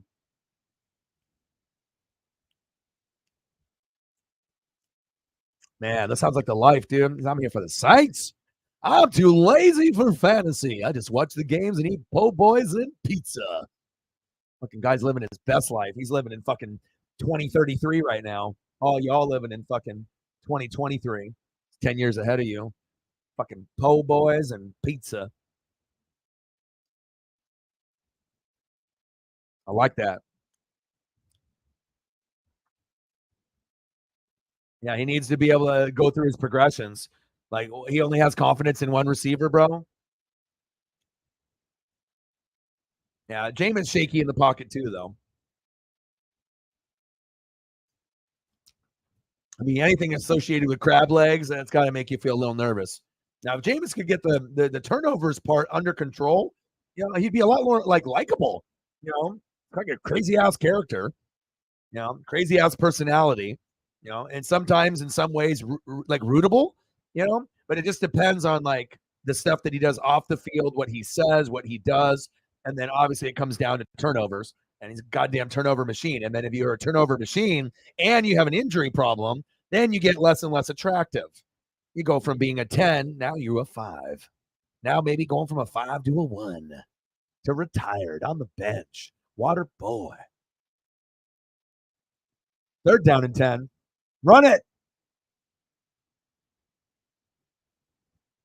1st down. Kirkland. Move the chains. Let's go.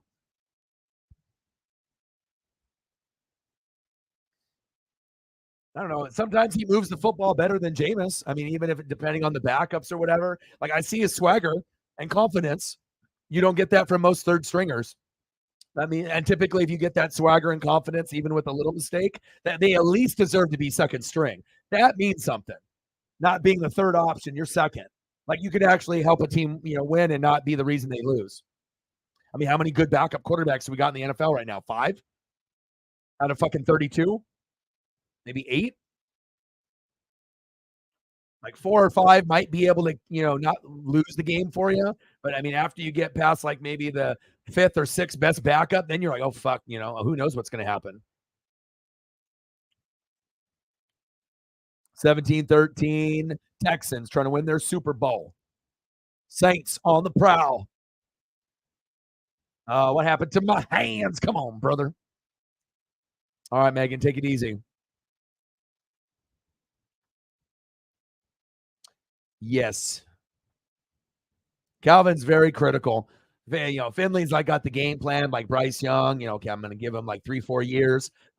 Calvin looks at a rookie, and if he doesn't like what he sees in 3 to 4 plays, not games, plays, he's done. All right, fuck this guy, bitch. You never playing for the Saints. There's a certain type of timetable. For Calvin, it's a itchy trigger finger, very quick. Get out of here. All right. Sometimes you can evaluate talent better than other people, or you do it on a faster pace. You like what you see, or you don't like what you see for the overall prospect. It's got like a backbone of talent, and like, okay, what am I looking at here? And it's like that initial, okay, you going to get better or not? And then you get that feeling, and then if you've been watching a team for a long time, sometimes you can be right even by just looking at brief little options, but sometimes it's good to give a little bit more than just 3 to 4 plays. But hell, Calvin Griffin got the 3 to 4 plays down. I don't like him. Boo, he says. Boo that man. He's got him. Intercepted. Oh. It's Pig City. Pig City. The Texans won their Super Bowl in Pig City 2023. Yes, we beat the Saints. That's good for them. That'll give them good momentum. CJ Stroud. Yeah, I played kind of good. Ohio State, bitch. Right? Saints, they lose this game. Doesn't matter. They got Carr. They're just waiting for everyone to get healthy. Alvin Kamara, not with Mark Ingram, but it'll be Jamal Williams. Right? Can't guard Mike. Hopefully he plays. Olave, stud, Juwan Johnson. Right? Jimmy Graham. Ramcheck, offensive line. Defense, Cameron Jordan, Lattimore, Demario Davis, a.k.a. the glue. Just wish Sean Payton was still there. Because if he was there, they could get to the Super Bowl at this point. Especially with this roster. Dennis Allen, a coordinator, not a head coach. That's why even thinking of them getting to the NFC Championship game is a little suspect. The team is good enough, but is the coaching good enough? That's the real question mark. Can they stay injury-free and beat the ass of everyone in the NFC South? And the answer is yes. They better go 6-0 in the NFC South, or I'm going to be pissed. I'm like, you better represent our conference well, not this fucking 3-3 bullshit or 4-2. Like, I need to see 5-1 or 6-0, beat the brakes off the Bucks and the Falcons and the Panthers, and it's ugly. And then I'll be like, yeah, look at that. Niners, Eagles. We got another one. Final score, 17-13. Texans win the Super Bowl. All right, I need to eat some dinner, and I probably need to go for a walk with Paisley again. Go through some of the photos that we have, and then if there's anything else, for the people that donated that want to see a photo, please comment in the chat, and then we'll go from there. That way, we get a little bit of time. Ooh, look at that! Oh, dog with the thumb, you the man.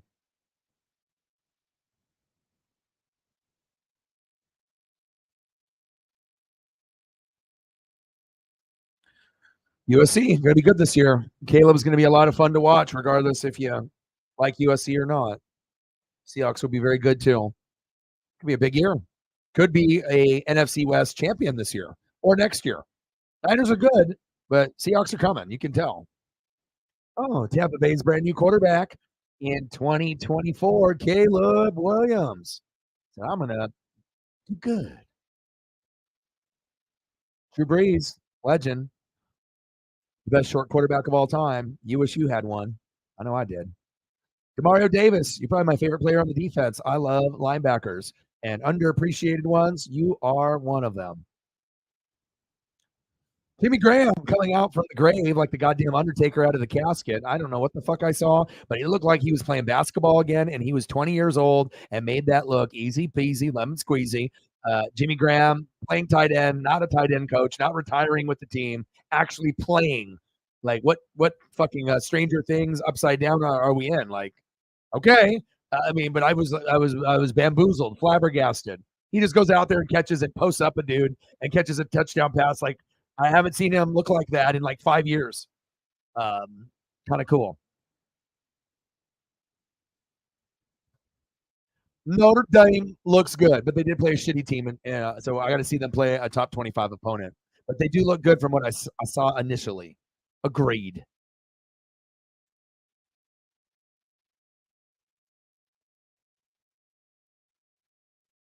Yeah. Well, for me as a Bucks fan, I'm just trying to draft him.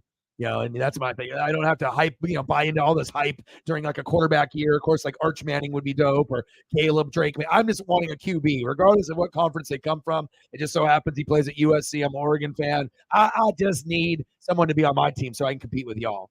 We already know SEC football different, bro. Come on now. Jimmy hit the Undertaker pop-up. Damn right he did. Damn right. So anybody want to see anything before I go? What did we get? 100 in donos.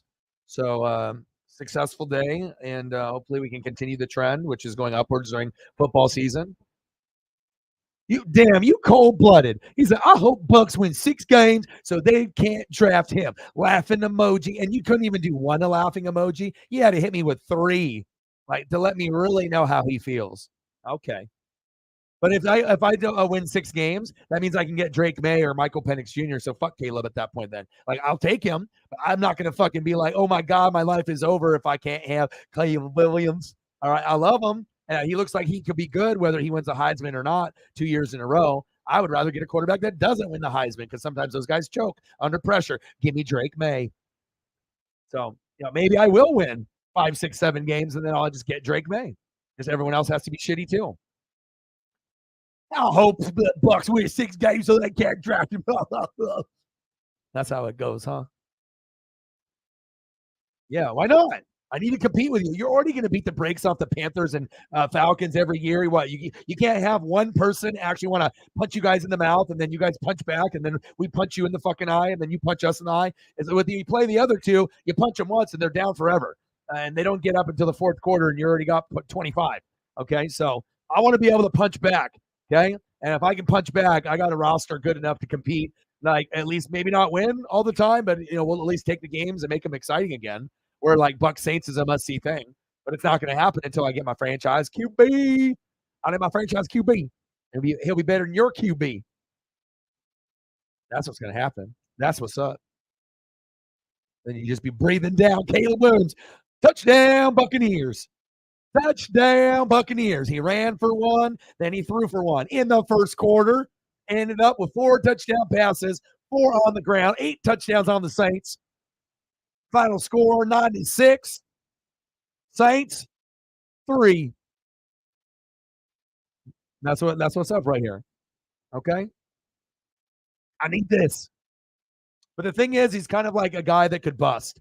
Because when you get a guy that can do like RPO, lots of pressure, like can he handle the mental, aspect of that? I would rather go with Drake May, a guy that's more underrated, that smaller school, North Carolina, and has like that pro body, pro mind, pro arm, and it just needs to be in the right system, and he could succeed and be a starter and could be a top 12 quarterback. I want that. So if that's not Caleb Williams and that's Drake May, then give me that guy. I just want the guy that's going to pan out. I don't want the guy that busts, and that would be terrible.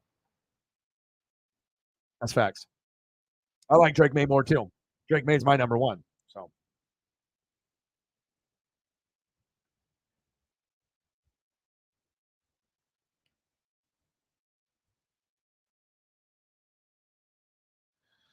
All right, final score 17-13 Texans.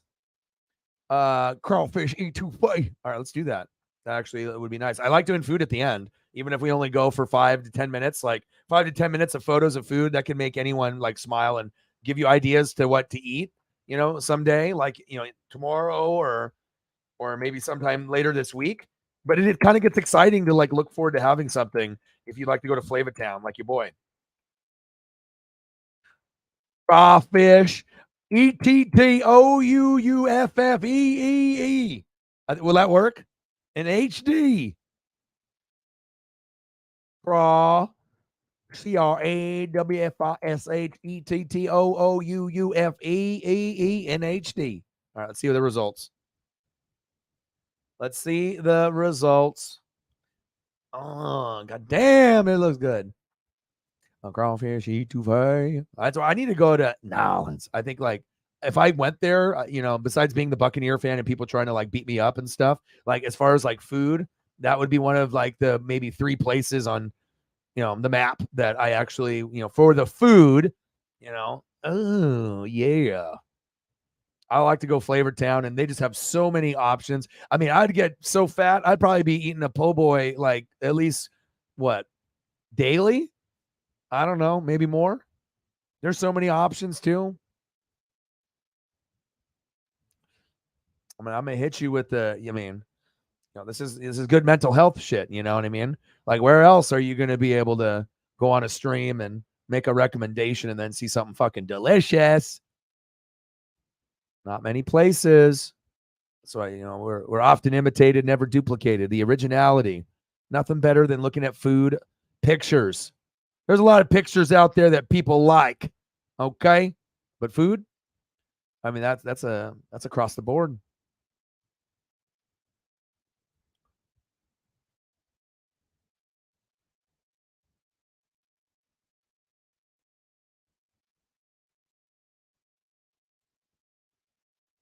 And I like the variations too, because there's like each variation is going to be different, like, and it's not wrong. It's just based off region and recipe passed down, and obviously if you know anything about the South, that shit is super important. It's like legacy, and being able to be true and something that's home cooked with love.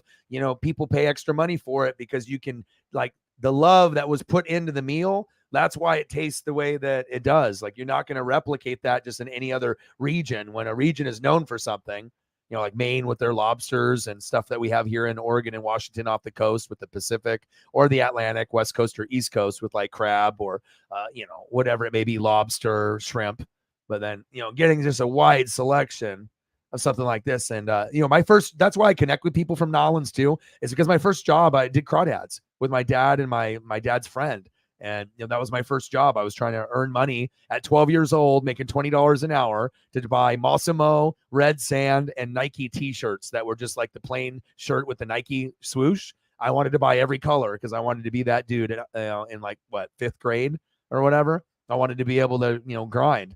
And then anytime I see anything like show water related, like Wicked Tuna or Swamp People, or I see food from different regions, or if it's like crayfish, crawdads, or something, then I get those like those feelings from back then. Good memories. Giving you all the angles. Mental health boosted. Like you were just in a fucking shitty mood. You came in here, you saw some fucking food, boom. Feeling a little bit better, a little hungry, and my mind state and my mindset is better. You're welcome. That's what it's about, making a difference, even in the last 5 minutes.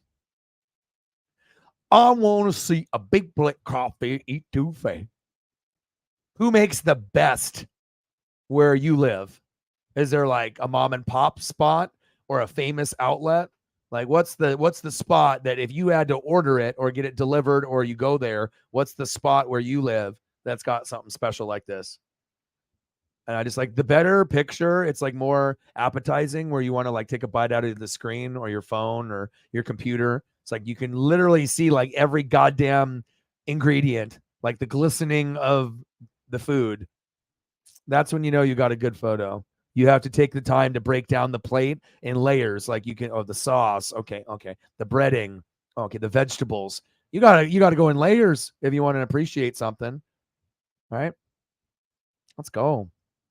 Yeah, good choice, Mama Gumbo. Yum, yum, yum, yum, yum. I actually ended up going to a local pizza joint that's been in the town for many, many, many, many years, and I haven't had their food in 10 to 20 years, and ended up getting an amazing pizza, and then I wanted to pair it up with 16-ounce cans of Pepsi and Dr. Pepper in the freezer because I never drink soda. So I figured when you drink those, if I like Pepsi over Coca-Cola, and Dr. Pepper kind of hits once in a while. I just have to get into the habit of not drinking it all the time because it's like addictive. Once you have like one Dr. Pepper or Pepsi, and if you're just used to like drinking water or Snapple or Gatorade, you get in a bad habit of like downing like a fucking 6-pack of like soda a day. I know I've gotten to that point. I'm like, oh, Mountain Dew, oh, Dr. Pepper, but 16-ounce can, so it's a can and a half. So they get them at 7-Eleven. And then you get, I got 4, and I was like, I'll probably drink 2 or 3. And then the pizza had this very good combo feeling of it looked soft, but the dough was crispy, and every meat that you could imagine, incredible. Just like each bite was so good that you wanted to eat the crust. And think about like on some pizza, you're like, nope, don't want to eat the crust, or you just, not for me. I can eat it if I'm hungry, but maybe go to the next piece. But some pizza, you can like, I want to eat the crust. Doesn't have to have like cheese embedded in it, but that'll help. But you know what I mean? Food. It's kind of good. Eat some. Nachos. Nachos are always good.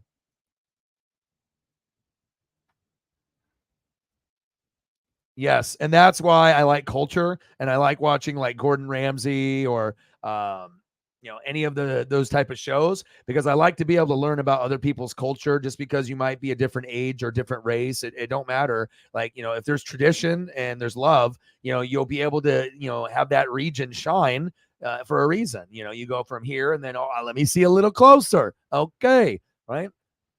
But like going to Flavor Town, that's the recipes mean something, and I'm a little jealous. It's like I would be the perfect person to go there and just really appreciate, not just chop down the food, but like each bite is kind of an experience, and just trying to go to the best places and find the best po' boy, and just being able to just relax and just kind of take it in and have that memory. I want to be able to do something like that before I die. I want to like have a bucket list where some people want to, jump out of a plane and, they want to do some like high risk shit. I'd rather actually go places and eat and get fat. Like, I don't know. That sounds a little bit better than me. I could maybe die, jumping out of the plane, which would be exhilarating, but could die. right? Parachute doesn't open. Or I can get fat and go eat at the best places on planet Earth and have a smile on my face for what, a day after, for just no goddamn reason, just because the food was good. I think I got my, choice. So that, and I love the culture and I love the people. I just think that the culture, the people, haters, and people that are just going to be disrespectful. They'll be like, oh, this is too bougie or ghetto. But like they've never been there. Or if they've been there, yeah, some places might be a little rough, but every state has got a place that's rough where, you're going to have shootings and gang activity and homelessness and fucking crazy ass people robbing and doing crazy shit. That people act, oh, that doesn't happen. Well, yeah, it happens everywhere. Just because it doesn't get reported on the news doesn't mean that shit ain't happening everywhere, but some are more dangerous and there's more bigger places that are more danger than others. But I don't know. I love the culture. I'd love to go. I would know, like I said, Seattle, it has a little place in my heart. Eugene does as well. But I have if I ever got a chance, it would be tough for me to leave. I'd be like, oh man, I can go, but the food is not going to be like a 10 and 11 and a 12. I'm going to have to go from that to okay, here's a 6. Oh, 8, right? Oh, 9.5. Okay, maybe 7.5. And then it's consistently boom, 10 to 11. I mean, of course, there's probably going to be some stuff that's average, but you don't go to those places. You go to the places that are good. You keep going back. You just buy something else on the menu. You found your spot, your po' boy spot, unless there's another one that's pretty good,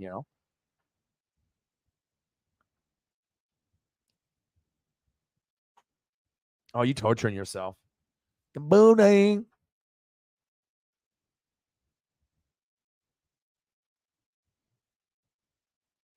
I like looking at pictures of food. I don't know. I think for mental health, water and food are number one and number two.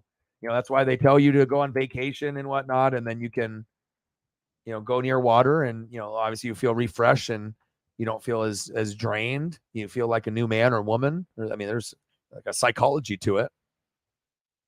But I think food has got that same type of property.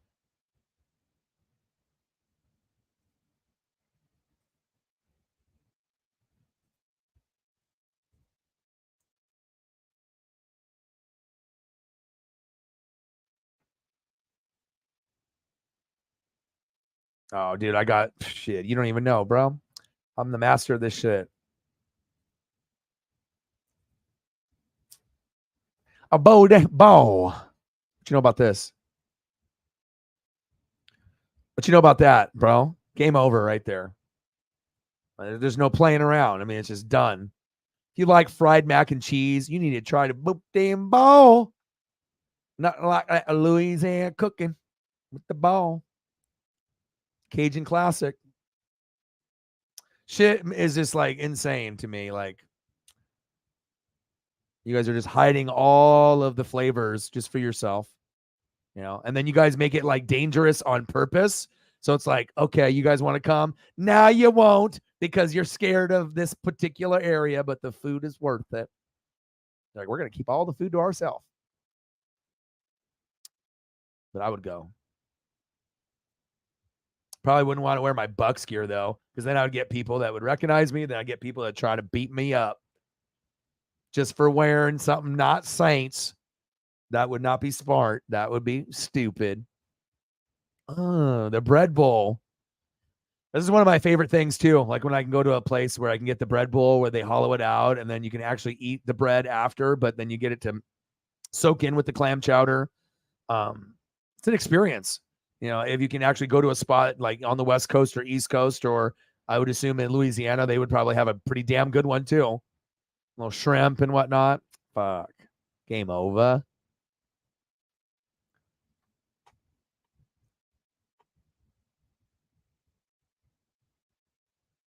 All right, I'm gonna go spend some time with the puppers. But I love looking at food, and my mood already just if I was tired or in a so-so mood, I don't know what it is, man. But you tell me. But if it's a water photo, right, or if it's food, I instantly go from a 7 to a 9. I'm in a great mood. I'm motivated, and now I'm seeing options of food that I want to eat or something similar. You guys are the best. Well, I appreciate everyone in the room that donated, commented, shared. You guys are the best fans on planet Earth. Final score, the Houston Texans win the Super Bowl in preseason 17-13 over the Saints. 1-1 to 2-1, and the Saints dropped to 2-1, being 2-0. CJ Stroud, Chris Olave, your boy Orion. I love you guys and I appreciate you guys. And I got one question for you. Well, talk sports like us. Your boy Orion, Northwest Sports Fanatics, and I'm out. Gang.